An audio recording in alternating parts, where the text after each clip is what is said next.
ಗದ್ದಿ ಚೋಡ್ ಅಭಿಯಾನ ಯಶಸ್ಸು. ಪಕ್ಷದ ಶಿಸ್ತು ಉಲ್ಲಂಘಿಸಿದ್ರೆ ಕ್ರಮ. ಅಭಿಷೇಕ್ ದತ್ ಎಚ್ಚರಿಕೆ. ಶಿಡ್ಲಘಟ್ಟ.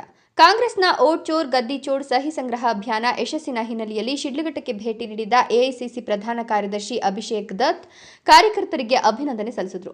ಇದೇ ವೇಳೆ ಯಾವುದೇ ಚುನಾವಣಾ ಚಟುವಟಿಕೆ ಅಥವಾ ಕಾರ್ಯಕ್ರಮಗಳು ಪಕ್ಷದ ಅಡಿಯಲ್ಲೇ ನಡೆಯಬೇಕು, ಶಿಸ್ತು ಉಲ್ಲಂಘಿಸಿದ್ರೆ ಕ್ರಮ ಕೈಗೊಳ್ಳಲಾಗುವುದು ಅಂತ ಬಣ ರಾಜಕೀಯಕ್ಕೆ ಕಟ್ಟುನಿಟ್ಟಿನ ಎಚ್ಚರಿಕೆ ಕೊಟ್ಟರು.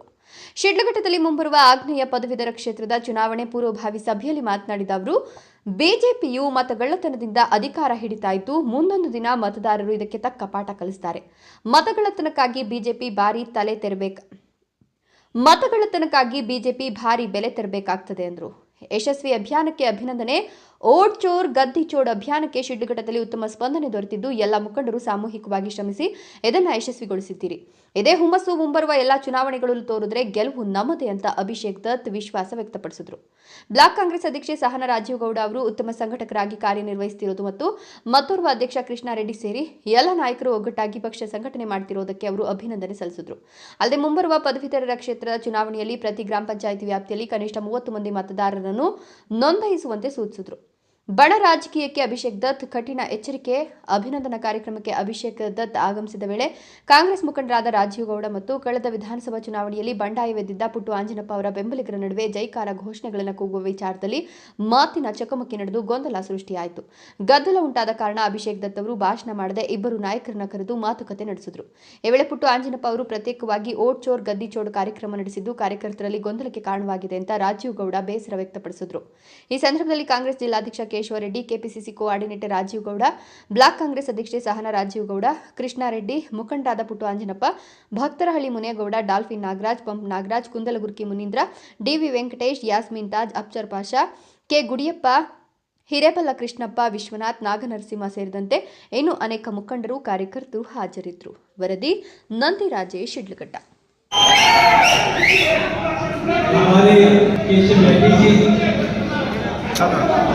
हो गया है सब कुछ।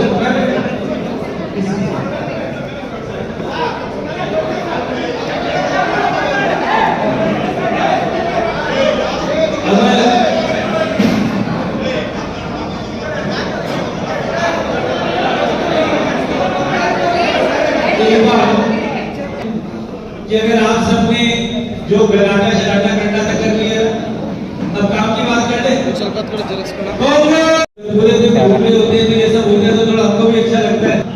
शोभा जी, आज कांग्रेस पार्टी ने, कर्नाटका कांग्रेस ने पूरे देश में सबसे ज्यादा वोट चोरी कैंपेन के सिग्नेचर्स कराए। कर्नाटका कांग्रेस ने मोर देन 1,30,00,000 सिग्नेचर्स कराए, which is a big thing. आगे भी हम सब मिलकर डिस्ट्रिक्ट के अंदर और शीतलघट्टा विधानसभा के अंदर और काम करें कांग्रेस पार्टी के लिए। आज एक एक घर में जो कांग्रेस की 5 बड़ी गारंटीज थी, महिलाओं के बैंक खाते में 2,000 रुपए, सभी महिलाओं को फ्री बस ट्रांसपोर्टेशन, आपके यहाँ पे 200 यूनिट बिजली फ्री, आपके यहाँ पे राशन फ्री, और युवा निधि के माध्यम से जितने भी बच्चे हमारे ग्रेजुएट और डिप्लोमा होल्डर हैं उन सबको फायदा कांग्रेस की सरकार देती है। आज आपके बीच में मुझको कांग्रेस पार्टी के हमारे जनरल सेक्रेटरी इंचार्ज ने इसलिए भेजा कि कर्नाटका कांग्रेस के एक एक कार्यकर्ता का धन्यवाद करें और उनको ये बोले कि आप सबने देश में सबसे ज्यादा सिग्नेचर कैंपेन कर्नाटका कांग्रेस ने करा।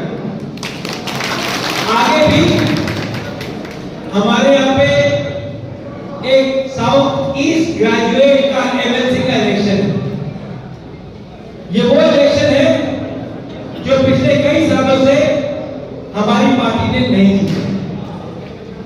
आज आपके बीच में इसलिए आए हैं कि आप सब मिलकर 25 नवंबर से लेकर 10 दिसंबर तक, यानी कि from the 25th November to 10th December, you do maximum membership for graduates. जितने भी ग्रेजुएट सीट विधानसभा में है उन सबकी मेंबरशिप को आप एनरोल करें। हमारा टारगेट है 5000 ग्रेजुएट मेंबर्स फ्रॉम एवरी विधानसभा।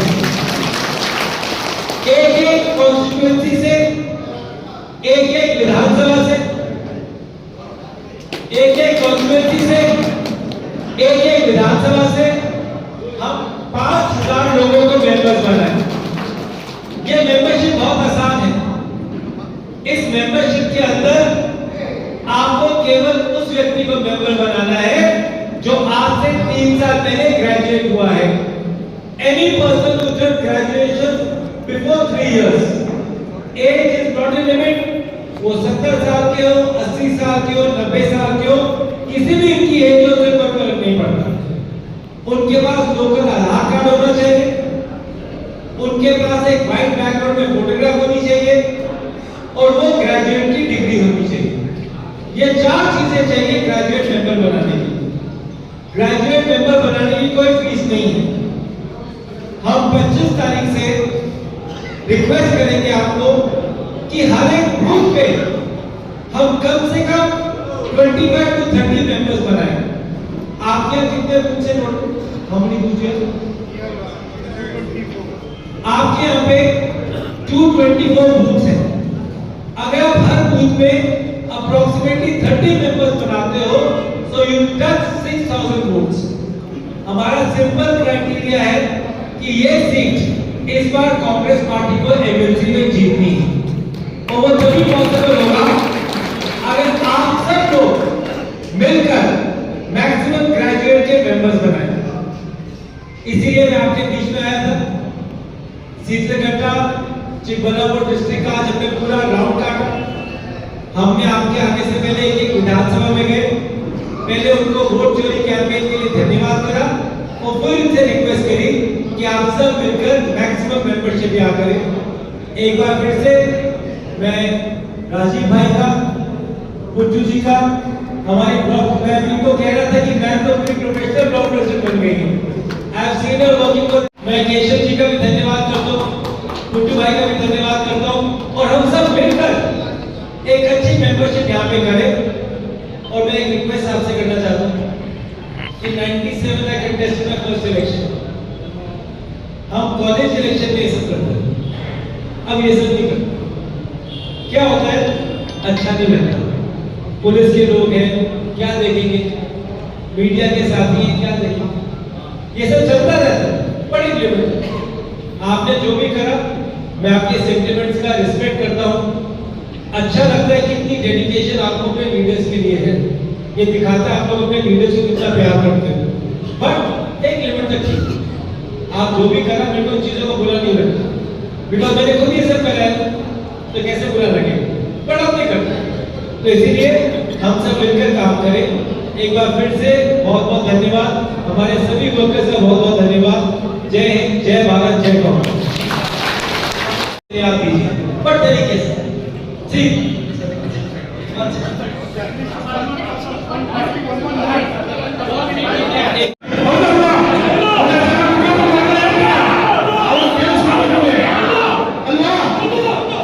ಈಗ ಅವೇನು ಕಾಂಗ್ರೆಸ್ ಅಲ್ಲಿ ಪಕ್ಷದಲ್ಲಿ ಸಿದ್ಧಾಂತ ಇದೆ, ಕಾಂಗ್ರೆಸ್ ಅಲ್ಲಿ ಪ್ರೋಟೋಕಾಲ್ ಇದೆ, ಕಾಂಗ್ರೆಸ್ ಪಕ್ಷದಲ್ಲಿ ಮುಖಂಡರುಗಳು 40, 30, 50 ವರ್ಷದಿಂದ ಕಾಂಗ್ರೆಸ್ ಪಕ್ಷವನ್ನು ಕಟ್ಟಿದ ಮುಖಂಡರನ್ನ ಬಿಟ್ಟು ಯಾವ ಪಕ್ಷ ವಿರೋಧಿಗಳನ್ನ ಕರ್ಕೊಂಡು ದೂರ ಜನ ಕರ್ಕೊಂಡು ಅಲ್ಲಿ ಕಾರ್ಯಕ್ರಮ ಮಾಡಬಹುದು ಅನ್ನೋ ಮಾತನ್ನು ಒಲಿಸ ಅಭಿಷೇಕ್ ಮಾಹಿತಿ ಕೊಟ್ಟರೆ ಅನುಕೂಲಕ್ಕಿಲ್ಲ. ಅವ್ರು ಹೇಳಿದ್ರು ಕಾಂಗ್ರೆಸ್ ಪಕ್ಷ ನೇತೃತ್ವ ಕರ್ಕೋಬೇಕು, ಅಭ್ಯರ್ಥಿ ಕರ್ಕೋಬೇಕು, ಕ್ಯಾಂಡಿಡೇಟ್ ಯಾರಿದ್ದಾರೆ ಅದೇ ರೀತಿ ಡಾಕ್ಟರ್ಸ್ ಕರ್ಕೋಬೇಕು, ಕಾರ್ಯಕ್ರಮ ಮಾಡಬೇಕು. ನಾನು ನಿಮಗೆ ಹೇಳಿದ ಕಾರ್ಯಕ್ರಮ ಮಾಡಕ್ಕೆ ಓಚೂರಿ ಕರ್ಕೊಂಡು ಹೆಂಗ್ ಮಾಡಬೇಕು ಅಂತ ಕೇಳ್ತಿದ್ರು. ಯಾರಿಗೂ ನನ್ನ ನಮ್ಮ ಮುಖಂಡರು ಎದುರುಗಡೆ ಅದು ನಿಮಗೆ ಹೇಳ್ತೀನಿ. ಹೊರಗಡೆ ಯಾರಿದ್ರು ತಿಳಿಸಿ.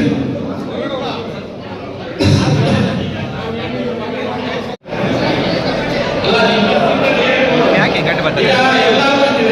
ಜನರ ಸಂಘಟನೆ ಮಾಡಲಿಕ್ಕೆ ಈಗ ಎಲ್ಲ ಸ್ವಾತಂತ್ರ್ಯ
ಎಲ್ಲೂ ಕೂಡ ನಮ್ಮ ಕಾಂಗ್ರೆಸ್ ಮುಖಂಡರು ಇರ್ಬೋದು, ಕಾಂಗ್ರೆಸ್ ಕಾರ್ಯಕರ್ತರು ಇರ್ಬೋದು, ಎಲ್ಲೂ ಕೂಡ ನಾವು ಹಿಂದೆ ಒಂದು ಮುಂದೆ ಒಂದು ಮಾತಾಡಲ್ಲ. ಈಗಾಗಲೇ ತಿಳಿಸಿದ್ದಾರೆ. ಈಗ ಇಷ್ಟೇ ಪಕ್ಷದ ಸಿದ್ಧಾಂತ ಇದೆ. ಯಾವುದೇ ಕಾಂಗ್ರೆಸ್ ಕಾರ್ಯಕ್ರಮ ಇರಲಿ, ಯಾವುದೇ ಕಾಂಗ್ರೆಸ್ ಚುನಾವಣೆ ಇರಲಿ, ಈಗ ಅಭಿಷೇಕ್ ತೆಗ್ದವರು ಡೈರೆಕ್ಷನ್ಸ್ ಕೊಟ್ಟರು. ಯಾರು ಎದುರು ಮನೆ ಇಂಡಿಪೆಂಡೆಂಟ್ ಕ್ಯಾಂಡಿಡೇಟ್ ಕೂತಿದ್ರು ಪಕ್ಕದಲ್ಲಿ, ಅಲ್ಲಿ ಹೇಳಿದ್ರು ವಿತೌಟ್ ಕಾಂಗ್ರೆಸ್ನ block presidents leaders official candidate ಇದ್ದಾರೆ, ಅವರು ಬಿಟ್ಟು ಯಾವುದೇ ಚುನಾವಣೆ ಇರಲಿ, ಯಾವುದೇ ಕಾರ್ಯಕ್ರಮ ಇರಲಿ ಮಾಡಬಾರ್ದು ಅನ್ನೋ ಮಾತು ಹೇಳಿದ್ದಾರೆ.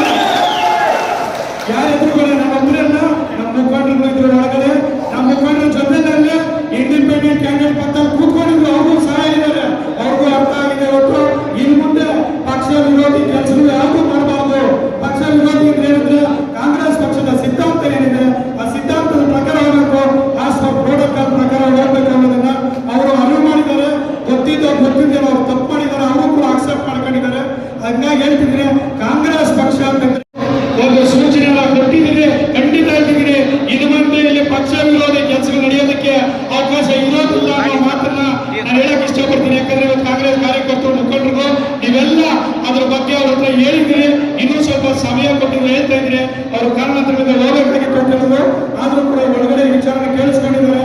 ಅದಕ್ಕೆ ಹೇಳ್ತಿದ್ರೆ ಕಾಂಗ್ರೆಸ್ ಪಕ್ಷ ಅಂತಂದ್ರೆ ಒಂದೇ ಪಕ್ಷ, ಎರಡು ಪಕ್ಷ ಇಲ್ಲ, ಕಾಂಗ್ರೆಸ್ ಒಂದೇ ಪಕ್ಷ, ಕಾಂಗ್ರೆಸ್ ಒಂದೇ ಸಿದ್ಧಾಂತ. ಅದಕ್ಕೆ ಹೇಳ್ತಿದ್ರೆ ಇವತ್ತು ಊರಲ್ಲಿ ಕಾಂಗ್ರೆಸ್ ಮುಖಂಡರು ಯಾರಿದ್ರೆ, ಕಾಂಗ್ರೆಸ್ ಕಾರ್ಯಕರ್ತರು ಯಾರಿದ್ರೆ ಅವ್ರ ಮುಖಾಂತರನೇ ಹೋಗೋದಕ್ಕೆ ಯಾವತ್ತೂ ಕೂಡ ಒಗ್ಗಟ್ಟಾಗಿದೆ. ಏನಪ್ಪ 2 ಬಣ 3 ಬಣ 4 ಬಣ ಇವತ್ತು AICC ಇಂದ ಡೈರೆಕ್ಷನ್ಸ್ ಕೊಟ್ಟಿದ್ದಾರೆ ಕ್ಲಿಯರ್ ಆಗಿ. ಅವ್ರು ಕೇಳಿದ್ರು ನೀನ್ ಹೆಂಗ್ ಮಾಡಿದ ಪಕ್ಷನ್ನು, ನಾನು ಹೇಳಲಿಲ್ಲ. ನಾನು ಹೇಳಿದೆ ಸರ್ ನೀವು ಹೇಳಿದ್ದೀರಿ, ಮೊನ್ನೆ ಲಾಸ್ಟ್ ಟೈಮ್ ನೀವು ಕೇಳಿರ್ತೀರಿ, ಮಾಧ್ಯಮ ಮಿತ್ರರಲ್ಲಿ ಇದ್ರಿ. AICC ಅಧ್ಯಕ್ಷ ಇದೇನೋ ಅಭಿಷೇಕ್ ಅವರು ಸೆಕ್ರೆಟರಿಯ ಆದೇಶದ ಮೇರೆಗೆ ನಾನು ಕಾರ್ಯಕ್ರಮ ಮಾಡ್ತಾ ಇದ್ದೀನಿ ಅನ್ನೋ ಮಾತನ್ನು ಹೇಳಿದ್ರೆ ಮಾಧ್ಯಮದಲ್ಲೂ ಪ್ರಚಾರ ಆಯ್ತು. ಅದನ್ನ ಕೇಳಿದ್ರು, ನೋಡಿ ಸರಿ ಕೇಳಿದ್ದಾರೆ ಅಂತ ಅವ್ರು ತೋರಿಸಿದಾಗ ನಾನು ಹೇಳಿಲ್ಲ, ಪುಟ್ಟು ನಿಮ್ಗೆ ಹೇಳ್ತೀರಪ್ಪ, ನಾನು ಯಾಕೆ ಮಾಡ್ತಾರೆ ಈ ಕಾರ್ಯಕ್ರಮ, ನಾನು ಹೇಳಿಲ್ಲ ಅನ್ನೋ ಮಾತನ್ನು ಅವ್ರ ಎದುರುಗಳು ಹೇಳಿದ್ರು. ಅವ್ರಿಗೆ ಏನು ಹೇಳೋಕ್ಕಾಗಲಿಲ್ಲ. ಅಂದ್ರೆ ಅದು ಕೇಳ್ತಿದ್ರೆ ಇನ್ನು ಮುಂದೆ ಈ ತರ ಮರುಕಳಿಸಬಾರ್ದು. ಕಾಂಗ್ರೆಸ್ ಪಕ್ಷನ ಉಳಿಯುವಂತ ಕೆಲಸ ಮಾಡೋದು ಬೇಡ. ಕಾಂಗ್ರೆಸ್ ಪಕ್ಷ ಇವತ್ತು ಭದ್ರವಾಗಿದೆ, ಅದನ್ನು ಮತ್ತಷ್ಟು ಭದ್ರವಾಗುವಂತ ಕೆಲಸ ಮಾಡೋಣ. ಏನೇ ಎಲ್ಲ ಬಗೆಹರಿಸ್ಕೊಂಡಿದ್ದೀವಿ. ಬರ್ತಾ ಇರೋಂಥ ನಮ್ಮ ಮುಖ್ಯಮಂತ್ರಿಗಳು, ಉಪಮುಖ್ಯಮಂತ್ರಿಗಳೆಲ್ಲ, ನಮ್ಮ ಕ್ಯಾಬಿನೆಟ್ ಸಚಿವರುಗಳೆಲ್ಲ ಇವತ್ತು ನಾವೆಲ್ಲರೂ ಕೂಡ ಆಧಾರದಿಂದ ಸ್ವಾಗತ ಮಾಡ್ಕೊಳ್ಳೋಣ. ಏನೇ ನಮ್ಮ ನೋವಿದ್ರು ಕೂಡ ನುಗ್ಗಿಕೊಳ್ಳೋಣ. ಅವತ್ತು ಅವಕಾಶ ಸಿಕ್ಕಿದ್ರೆ ಇಲ್ಲಿರುವಂತ ಸಮಸ್ಯೆನ ನಮ್ಮ ಮುಖ್ಯಮಂತ್ರಿಗಳ ಉಪಮುಖ್ಯಮಂತ್ರಿಗಳ ತಿಳಿಸೋಣ. ಇಲ್ಲಿ ಸಮಸ್ಯೆ ಏನಾಗ್ತಿದೆ ಅಂತ. ಕೆಲವ್ರು ಏನಾಗಿದೆ ಅಂದ್ರೆ ಇಲ್ಲಿ ಕರೆಕ್ಟ್ ಒರಿಜಿನಲ್ ಪಿಕ್ಚರ್ ಏನಂತ ಗೊತ್ತಿಲ್ಲ. ಏನ್ ಮಾಡ್ತಾರೆ ಅಂತಂದ್ರೆ ಎಲ್ಲೋ ನೀವು ನೋಡಿದ್ರೆ 5 ಜನ ಬರೋದು ಸುಮ್ಮನೆ ಕೂಗ್ಲಿಕ್ಕೋದು. ಇಲ್ಲಿ ಕಾಂಗ್ರೆಸ್ ಕಾರ್ಯಕರ್ತರು ಯಾರಿದ್ದಾರೆ, ಮುಖಂಡರು ಎಲ್ಲಿದ್ದಾರೆ, ಯಾರೊಟ್ಟಿಗೆ ಇದ್ದಾರೆ, ಎಲ್ಲಿ ನೋವಾಗ್ತದೆ ಅನ್ನೋ ಮಾತನ್ನ ಹೇಳಕ್ಕೂ ಬಿಡ್ತಿರ್ಲಿಲ್ಲ. ಇವಾಗ ನಿಜವಾದ ಇದೇನು ಅಂತ ಇವಾಗ ಬರುವಾಗಿದೆ. ಹಂಗಾಗಿ ಯಾರು ಕೂಡ ನಾವು ಬೇಜಾರು ಕೊಡೋದು ಬೇಡ. ಇಲ್ಲಿ ನಮ್ಮ ಮನೆಯಲ್ಲಿ ನಮ್ಮ ತನ ನಾವು ಉಳಿಸ್ಕೊಳ್ಳೋಕೆ ಹೋರಾಟ ಮಾಡಬೇಕು. ಎಷ್ಟೋ ಜನ ಸ್ವಾತಂತ್ರ್ಯ ಹೋರಾಟ ಮಾಡೋ ಬ್ರಿಟಿಷರ ವಿರುದ್ಧ ಎಷ್ಟೋ ಜನ ಪ್ರಾಣನೇ ತ್ಯಾಗ ಮಾಡಿದ್ರು. ಹಂಗಾಗಿ ನಮ್ಮ ಕಾಂಗ್ರೆಸ್ ಪಕ್ಷ ಉಳಿಸ್ಕೊಳ್ಳೋಕೆ ನಾವೆಲ್ಲ ಇಲ್ಲಿ ನಮ್ಮ ಪಕ್ಷನ ಉಳಿಸ್ಕೊಳ್ಳೋಕೆ ನಾವು ಒಂದು ತಪ್ಪುದಾರಿಗೆ ಹೋಗೋದು ಬೇಡ ಅಂತ ಅವ್ರಿಗೆ ತಿಳಿಹೇಳಿದ್ರು ಬಿಟ್ರೆ ಬೇರೆ ಯಾವುದೋ ಉದ್ದೇಶ ಇಲ್ಲ. ದಯವಿಟ್ಟು ಯಾರೋ ಕೂಡ ಭಾವಿಸೋದು ಬೇಡ. ಇವತ್ತು ಸೇರಿದಂತ ಕಾರ್ಯಕ್ರಮ ವಿಚಾರ ಅವ್ರು ಬಂದಿದ್ದು ಇವತ್ತು ನಮ್ಗೆಲ್ಲ ತಿಳಿಸೋದೆ ಬಂದು ಹೇಳಿದ್ವಿ. ಅವ್ರಿಗೆ ಸುಮಾರು ನಮ್ಮ ಜಿಲ್ಲೆಯಾದ್ಯಂತ, ಚಿಕ್ಕಬಳ್ಳಾಪುರ, ಕೋಲಾರ ಜಿಲ್ಲೆಯಾದ್ಯಂತ ಎಲ್ಲರೂ ಇಷ್ಟು ಜನ ಓದ್ಚೋಡಿ ಕರೆಕ್ಟ್ ಸೇರಿರಲಿಲ್ಲ. ನನಗೆ ಫೋನ್ ಮಾಡಿ ಥ್ಯಾಂಕ್ಸ್ ಅಂತ ಹೇಳಿದ್ರು. ಎಲ್ಲರಿಗೂ ಥ್ಯಾಂಕ್ಸ್ ಹೇಳಬೇಕು. ಮತ್ತೆ ಈಗ ಬರ್ತಾ ಇರುವಂತ ಎಲೆಕ್ಷನ್ಸ್ ನಮ್ಮ ಇದರಲ್ಲಿ ಆಗ್ನೇಯ ಪದವೀಧರ ಕ್ಷೇತ್ರದ ಚುನಾವಣಾ ಪೂರ್ವಭಾವಿಯಾಗಿ ಸಭೆ ಕೂಡ ಒಂದು ಬರ್ತಾ ಇದ್ದೀನಿ. ನಾನು ಒಂದು ಮಾತು ನಮ್ಮ ಲೀಡರ್ಗಳಲ್ಲಿ ಒಂದು ರಿಕ್ವೆಸ್ಟ್ ಮಾಡ್ತೀನಿ. ಈ ಸಾರಿ ನಮ್ಮ ಕ್ಯಾಂಡಿಡೇಟ್ ಗೆಲ್ಸ್ಕೋಬೇಕು. ಕಳೆದ ಬಾರಿ ಕೂಡ ನಮ್ಮ ಇಲ್ಲಿ DT ಶ್ರೀನಿವಾಸಣ್ಣವ್ರನ್ನ ನಾವು ಗೆಲ್ಸ್ಕೊಂಡ್ವಿ, ಒಳ್ಳೆ ಮತ ಕೂಡ ಕೊಟ್ವಿ. ಅವರ ಒಂದು ಇದನ್ನ ನಮ್ಮ ಗೌರವನ ಕಾಪಾಡ್ಕೊಂಡಿದ್ದೀವಿ. ಇದೇ ಅಲ್ಲ ಇವತ್ತು ಹೇಳ್ತಿದ್ದೀವಿ, ಸುಮ್ಮನೆ ಮೆಸೇಜ್ ಬೇರೆ ತರ ಹೋಗಿರ್ಬೋದು, ಏನೇ ಆಗಲಿ ಇಲ್ಲಿ ನಮ್ಮ MP ನಲ್ಲಿ ಇಡೀ ನಮ್ಮ ಎಲ್ಲೂ ಕೂಡ ಲೀಡ್ ಕೊಡಕ್ಕಾಗಲಿಲ್ಲ. ಅಷ್ಟು ನಾವು ಲೀಡ್ ಕೊಟ್ಟಿದ್ದೀವಿ MP ನಲ್ಲಿ. ಅದೇನೋ ಬೇರೆ ಏನೋ ಮಾಡಿ ಅಲ್ಲ, ಕಾಂಗ್ರೆಸ್ ಕಾರ್ಯಕರ್ತರು ಮುಖಂಡರುಗಳ ಒಂದು ಶ್ರಮ. ಅದು ಬೇರೆ ಯಾವ ಶ್ರಮನೂ ಅಲ್ಲ, ಬೇರೆ ಯಾರಿದೆ ಹೇಳ್ಕೊಳ್ಳಿ. ಕಾಂಗ್ರೆಸ್ ಮುಖಂಡರುಗಳ ಕಾರ್ಯಕರ್ತರ ಶ್ರಮ ಅದು. ಬೇರೆ ಯಾರು ಬಂದು JDS ಅವರು BJP ಓಟ್ ಹಾಕಿದ್ದಲ್ಲಿ ಕಾಂಗ್ರೆಸ್ ಅವರು ಹಾಕಿರೋದು. ಪಾಕ್ಷಿಕ ವಿರೋಧ ಮಾಡಿ ಯಾವತ್ತೂ ವಿರೋಧನೆ. ನಮ್ಮ ಕಾಂಗ್ರೆಸ್ ಪಕ್ಷದವರು ಯಾವತ್ತೂ ಕೂಡ ಇದನ್ನ ನಿಲ್ಸ್ಕೊಳ್ಳುವಂತ ಕೆಲಸ ಮಾಡೋಣ. ಎಲ್ಲರೂ ಒಳ್ಳೇದಾಗ್ಲಿ. ದಯವಿಟ್ಟು ಯಾರು ಕೂಡ ಮತ್ತೊಮ್ಮೆ ಹೇಳ್ತೀನಿ, ನನ್ನಿಂದ ಭಾವಿಸ್ಬೇಡಿ. ಎಲ್ಲರೂ ಒಳ್ಳೇದಾಗ್ಲಿ.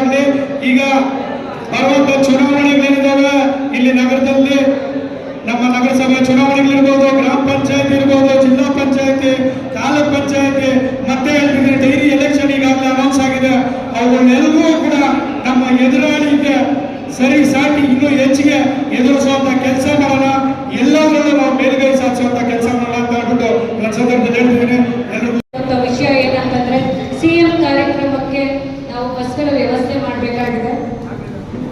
CM ಕಾರ್ಯಕ್ರಮಕ್ಕೆ ನಾವು ಬಸ್ಗಳ ವ್ಯವಸ್ಥೆ ಮಾಡಬೇಕು.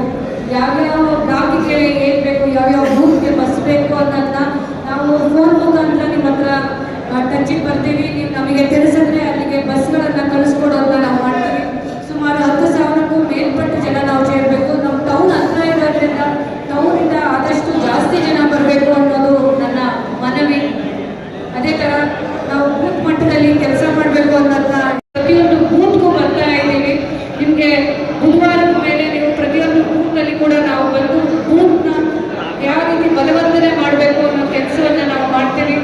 ನಾವು ಒಂದಿನ 2 ದಿನ ಮುಂಚೆ ಬ್ಲಾಕ್ ಅಧ್ಯಕ್ಷರು ಅಲ್ಲಿನ ಮುಖಂಡರುಗಳಿಗೆ ಮೆಸೇಜ್ ಕೊಟ್ಟು ಬರುವಂಥದ್ದು ಮಾಡ್ತೀವಿ. 2 ಗ್ರಾಜುಯೇಟ್ಸ್ ಇದ್ರೆ ಎನ್ರೋಲ್ ಮಾಡೋದಕ್ಕೆ, ಹಾಗೂ ಬೂತಲ್ಲಿ ಏನಾದರೂ ಸಮಸ್ಯೆ ಇದ್ರೆ ಅದನ್ನ ಪರಿಹರಿಸಕ್ಕೆ ಸ್ವತಃ ರಾಜೀವ್ ಗೌಡ್ರೆ ಬರ್ತಾರೆ. ನಾವು CM ಬರ್ತಾ ಇರೋದಕ್ಕೆ ಪೂರ್ವಭಾವಿ ಸಭೆಯನ್ನ ಕರಿಬೇಕು ಅನ್ಕೊಂಡ್ವಿ. ಆಲ್ರೆಡಿ ಮೊನ್ನೆನೂ ಮೀಟ್ ಆಗಿದ್ದೀವಿ, ಇವತ್ತು ಭೇಟಿಯಾಗಿದ್ದೀವಿ. ಮತ್ತೆ ಶನಿವಾರ ಕರೆಯೋದು ಬೇಡ ಅನ್ಕೊಂತೀವಿ. ಗೊತ್ತಿಲ್ಲ ರಾಜೀವ್ ಗೌಡ್ರು ಏನ್ ಹೇಳ್ತಾರೆ ಅಥವಾ ಮುಖಂಡರುಗಳು ಏನ್ ಹೇಳ್ತಾರೆ ಅಂತ. ಸೊ ಇದೇ ಪೂರ್ವಭಾವಿ ಸಭೆ ಅಂತ ಭಾವಿಸ್ತಾ ಇದ್ದೀವಿ.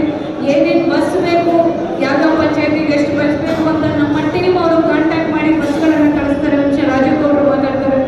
ಯಾವಾಗಲೂ ಕಾರ್ಯಕರ್ತರಲ್ಲಿ, ಮುಖಂಡರಲ್ಲಿ, ಯಾವಾಗ ಸೈನಿಕರು ಒಂದು ಕ್ಷಣದಲ್ಲಿ ನಮ್ಮ ಮೇಲೆ ಯುದ್ಧ ಆಗ್ತಿದೆ ಅಂದ್ರೆ ಯಾವಾಗ ಸಿದ್ಧವಾಗಿರ್ತೀವಿ. ಹಂಗೆ ನಮಗೆ ಪೂರ್ವಭಾವಿ ಸಭೆ ಬೇಕಾಗಿಲ್ಲ ರೆಡಿ ಮಾಡಿದ್ದೀವಿ. ಏನೇನು ಎಲ್ಲರಿಗೂ ಫೋನ್ಗಳಲ್ಲಿ ಮೆಸೇಜ್ ಕೊಡ್ತೀವಿ. ಈಗಾಗಲೇ ಇದೇ ಪೂರ್ವಭಾವಿ ಸಭೆ ತಿಳ್ಕೊಂಡ್ರೆ 10,000ಕ್ಕೂ ಹೆಚ್ಚಿನ ಜನ ಸೇರೋಣ. ಟೌನಿಂದ ಇಲ್ಲಿ ಬರುವಂತ ಜನಕ್ಕೆ ಎಲ್ರಿಗೂ ಇಲ್ಲಿಂದ ವೆಹಿಕಲ್ ಡ್ರಾಪ್ ಮಾಡೋದಕ್ಕೆ, ಪಿಕಪ್ ಮಾಡೋಕ್ಕೆ ಆಟೋಗಳು ಮತ್ತೆ ಬೇರೆ ವ್ಯವಸ್ಥೆಗಳು ಮಾಡ್ಕೊಳ್ಳೋಣ. ಹಳ್ಳಿಗಳಿಗೆಲ್ಲ ಒಂದೊಂದು ಪಂಚಾಯತಿಗೆ 3 ಬಸ್ನಂತೆ 100 ಬಸ್ ಈಗಾಗಲೇ ಬುಕ್ ಮಾಡಿದ್ದೀವಿ. 100 ಬಸ್ಸುಗಳು ಎಲ್ಲ ಪಂಚಾಯತಿಗಳಿಂದ 100 ಬಸ್ ಅಂದ್ರೆ 5,000 ಜನ ಅಲ್ಲಿ. ಟೌನಿಂದ ಕಡಿಮೆ 5,000 6,000, 31 ವಾರ್ಡ್ಗೆ, ಒಂದೊಂದು ವಾರ್ಡ್ಗೆ 200 ಜನ ಅಂತಂದ್ರೆ 6,200 ಜನ ಆಯ್ತು. 6,200 ಪ್ಲಸ್ 5,000 ಅಂದ್ರೆ 11,000 ಚಿಲ್ಲರೆ ಜನ ವಾಲಂಟಿಯರ್ ಕೂಡ ಬರ್ತಾರೆ. ಅದನ್ನ ನಾವು ಬರೀ ಮಾತಲ್ಲಿ ಹೇಳೋದು ಬೇಡ, ಅಲ್ಲಿ ಕಾರ್ಯರೂಪಕ್ಕೆ ತರೋಣ. ಅದಕ್ಕೆ ಹೆಂಗೆ ಮಾಡಬೇಕು ಏನು ಅನ್ನೋದನ್ನ ಎಲ್ಲ ಮುಖಂಡರಿಗೂ ಕೂಡ ಮತ್ತೆ ಕಾಲ್ ಮಾಡಿ ಎಲ್ರಿಗೂ ತಿಳಿಸ್ತೀನಿ. ವ್ಯವಸ್ಥೆಗಳೇನು ಎಂತ ಅನ್ನೋದು ಕೂಡ ಅದ್ರ ಬಗ್ಗೆ ಪ್ರತಿಯೊಬ್ಬ ಕಾರ್ಯಕರ್ತರಿರ್ಬೋದು, ಮುಖಂಡರಿರ್ಬೋದು, ಎಲ್ಲ ಬೂತ್ಗಳಲ್ಲೂ ವಾರ್ಡಲ್ಲೂ ಕೂಡ ಪ್ರತಿಯೊಂದಕ್ಕೂ ನಾನೇ ಫೋನ್ ಮಾಡಿ ಎಲ್ರಿಗೂ ಕೂಡ ಈ ಕಾರ್ಯಕ್ರಮಕ್ಕೆ ಹೆಂಗೆ ತಿಳಿಸ್ತೀನಿ. ಅದಕ್ಕೆ ಹೆಚ್ಚಿನ ಸಂಖ್ಯೆಯಲ್ಲಿ ಎಲ್ಲರೂ ಕೂಡ ನಾವು ಸೇರೋಣ. ಅದಕ್ಕೆ ಮತ್ತೆ ಮೀಟಿಂಗ್ ಪೂರ್ವಭಾವಿ ಸಭೆಯನ್ನು ಬೇಡ, ಈಗಾಗಲೇ ನಾವು ಪೂರ್ವಭಾವಿ ಸಭೆನೇ ಇದು. ಅದಕ್ಕೂ ಹಿಂದೆನೂ ಕೂಡ ಮೊನ್ನೆನೂ ಹೇಳಿದ್ರು ವಿಚಾರವಾಗಿ. ಈಗ ನಮ್ಮನ್ನೆಲ್ಲ ಕುರಿತು ಕಾಣಲಿದೆ, ಅದನ್ನು ನೋಡಿ ಸಹಿಸಕ್ಕಾಗ್ತಾ ಇಲ್ಲ ಬೇರೆ. ಆಮೇಲೆ ರಾಜೇಗೌಡರು ಒಂದು 10-15 ಜನ ಸುಮ್ಮನೆ ಕೂಗಳು ಹಾಕೊಂಡು ಈ ಬದಲನ್ನ ಹಾಳು ಮಾಡ್ತಾವ್ರನ್ನ ಅಂತ ಭಾವನೆ ನನ್ನ ಮನಸ್ಸಿಗೆ ಇದೆ. ಅವನು ಹುಟ್ಟು ಆಂಜನಪ್ಪನವ್ರು ಇರ್ಬೋದು, ಅವ್ರ ಕಡೆಯವರು ಒಂದು 10 ಜನ ಬಂದಿದ್ರು. ಬೇಕಾದ್ರೆ ಅವ್ರ ಎತ್ತೈತೆ ಆಚೆ ಬಿಡ್ಬೋದಿತ್ತು. ನಾವು ಬರೀ ಗೊಂದಲ ಮಾಡಿದ್ದು ನಾವೇ, ಅಲ್ಲಿಂದ ಕುದುರೆ ಇಟ್ಕೊಂಡ್ಬಂದು ಗೊಂದಲ ಮಾಡಿ ಕೆಡ್ಸ್ಕೊಂಡಿದ್ದು ನಾವೇ ಅಂತ ಹೇಳ್ತೀನಿ. ಯಾರು ತಪ್ಪಿಟ್ಕೊಂಡ್ಬೇಡಿ. ನಾವಿಲ್ಲಿ 500 ಜನ ಸೇರಿ ಅವ್ರ 10 ಜನಕ್ಕೆ ಗೌರವ ಕೊಡುವಂತ ಕೆಲಸ ಆಯ್ತು. ಇವತ್ತಾಗಿದ್ದಾಗೋಯ್ತು. ಮುಂದಿನ ದಿನಗಳೊಳಗೆ ದಯವಿಟ್ಟು ಸುಮಾರು ಜನ ಮಾತಾಡಿದ್ರೆ ರಾಜೇಗೌಡರು ಮನಸ್ಕೊಳಗಿರ್ಬೇಕು. ರಾಜೇಗೌಡರು ನಿಜವಾಗಿ ಕೆಲಸ ಮಾಡಲ್ಲ ಅಂತ ಹೇಳಕ್ ನಾವು ಇಷ್ಟಪಡ್ತೀವಿ. ಆಮೇಲೆ ನಾವೇನು ಅವ್ರ ಬಗ್ಗೆ ಹೇಳೋದೇನಿಲ್ಲ. ಅವ್ರು ಬಂದೀಗ 8 ವರ್ಷ 4 ವರ್ಷ ಆಗ್ತಾ ಬಂತು. ಪಾಪ ಎಲ್ಲಾ ರೀತಿಯೊಳಗೂ ಸಹಾಯಗಳು ಮಾಡ್ಕೊಂಡು ಬಂದವ್ರು. ಇಲ್ಲಿ ಕೆಳಗೆ ಬಿದ್ದೋಗಿದ್ವಿ ಪಾರ್ಟಿ ಅಂತದನ್ನ ಪಾಪ ಎತ್ಕೊಂಡು ಬಂದವ್ರು. ಆದ್ರೆ ನಮ್ಮ ಕಾರ್ಯಕರ್ತರು ಇನ್ನೂ ಎಚ್ಚೆತ್ಕೊಳ್ಬೇಕು ಅಂತ ಹೇಳಿ ನಾನು ಮನವಿ ಮಾಡ್ಕೊಳ್ತೀನಿ. ಈಗ ನಮ್ಮ ದುರದೃಷ್ಟ ಸಿದ್ದರಾಮಯ್ಯನವರಲ್ಲಿ CM ಆದಾಗ ಸಿಗ್ಲಿಗಡದಾಗ ನಮ್ಮ ಪಾರ್ಟಿ ಕಳ್ಕೊಂಡಿದ್ದೀವಿ. 20 ಸಾರಿ ಅಷ್ಟೇ, ಈ ಸಾರಿನೂ ಅಷ್ಟೇ. ನಾವು ಇಬ್ರು CM ಅವರಿಂದ ನಾನು ಒಂದು ದಿವಸ ಅಡ್ಜಸ್ಟ್ ಆಗಿಟ್ಟಿಲ್ಲ. ನಾನು DK ಶಿವಕುಮಾರ್ ಹತ್ರ ಹೋಗಿದ್ದೀನಿ, ಇವ್ರ ಜೊತೆ ಅದೇ ಅಲ್ಲಿ ಹೋಗಿಲ್ಲ. ನಮ್ಗೆ ಅಲ್ಲಿ ಹೋಗಿ ನಾಚಿಕೆ ಆಗುತ್ತೆ, ಬೈತಾರೆ. ನಮ್ಮ ಸರ್ಕಾರ ಇದ್ದಾಗ ನಿಮ್ಮನ್ನ ಸೋಲ್ಸ್ಬಿಡ್ತೀವಿ ಹೊರಗಡೆ MLA ಗತಿ ಇಲ್ಲ ನಿಮಗೆ ಅಂತ. ಅದರಿಂದ ನಾವು ಹೋಗಲ್ಲ. ನಮ್ಮ ಪಾರ್ಟಿ ಒಳಗ ಸಿದ್ದರಾಮಯ್ಯ ಅಲ್ಲ, ಯಾರೇ CM ಆಗಿರಲಿ ನಮ್ಮ ಪಾರ್ಟಿ ಸಿದ್ಧಾಂತ ನಾವೆಲ್ಲರೂ ಬದ್ಧವಾಗಿರ್ಬೇಕು. ಯಾಕಂದ್ರೆ ಸ್ವತಂತ್ರ ಬಂದು 60 ವರ್ಷ ಆಗಿದೆ. ಎಷ್ಟೋ ಜನ ಮುಖ್ಯಮಂತ್ರಿಗಳಾಗ ಕಾಂಗ್ರೆಸ್ ಪಾರ್ಟಿ ಒಳಗ ಬೇಕಾದಷ್ಟು ಅನುಕೂಲಗೊಳ್ಳುವಂತ ಪಾರ್ಟಿ ಕಾಂಗ್ರೆಸ್ ಪಾರ್ಟಿ. ನಾವು ಹಿಂದೆ SM ಕೃಷ್ಣಸಾಗರ್ ಇದ್ದಾಗ ಸಿಡ್ಲಿಗಡದಿಂದಲೇ 50,000 ಜನ ಸೇರಿಸಿ ಒಂದು ಕಾರ್ಯಕ್ರಮ ಮಾಡ್ತೀವಿ. ಆ 50,000 ಜನ ನೋಡಿ ಸಿಎಂ ಹೇಳಿದ್ರು ನೀನು ಸ್ಟೇಟ್ ರಾಜಕೀಯ ಮಾಡಕ್ ಹೋಗ್ಬೇಕು, ತಾಲೂಕು ರಾಜಕೀಯ ಮಾಡಕ್ ಹೋಗ್ಬೇಡ ಅಂತ. ಸಿಂಪ್ಲಿಗಡವ್ರಿಗೆ ಸೋಲ್ಸ್ಬಿಟ್ರು ಆ ಸಾರಿ ಮನೆಯವ್ರನ್ನ. ಇಂಥ ಜನ ಇರೋದು ನಮ್ಮ ಕಡೆ ಇಲ್ಲ. ಇವೆಲ್ಲ ಯಾಕೆ ಹೇಳ್ತೀವಿ ಅಂದ್ರೆ ನಮ್ಮ ಕಷ್ಟ ನಾವು ಅನುಭವಿಸಿರೋದು ಹೇಳ್ತೀವಿ. ಯಾವ ಓಟು ನನಗೆ ಈ ಸಾರಿ ಓಟ್ ನಮ್ಗೆ ಗೊತ್ತಾಗ್ತದೆ.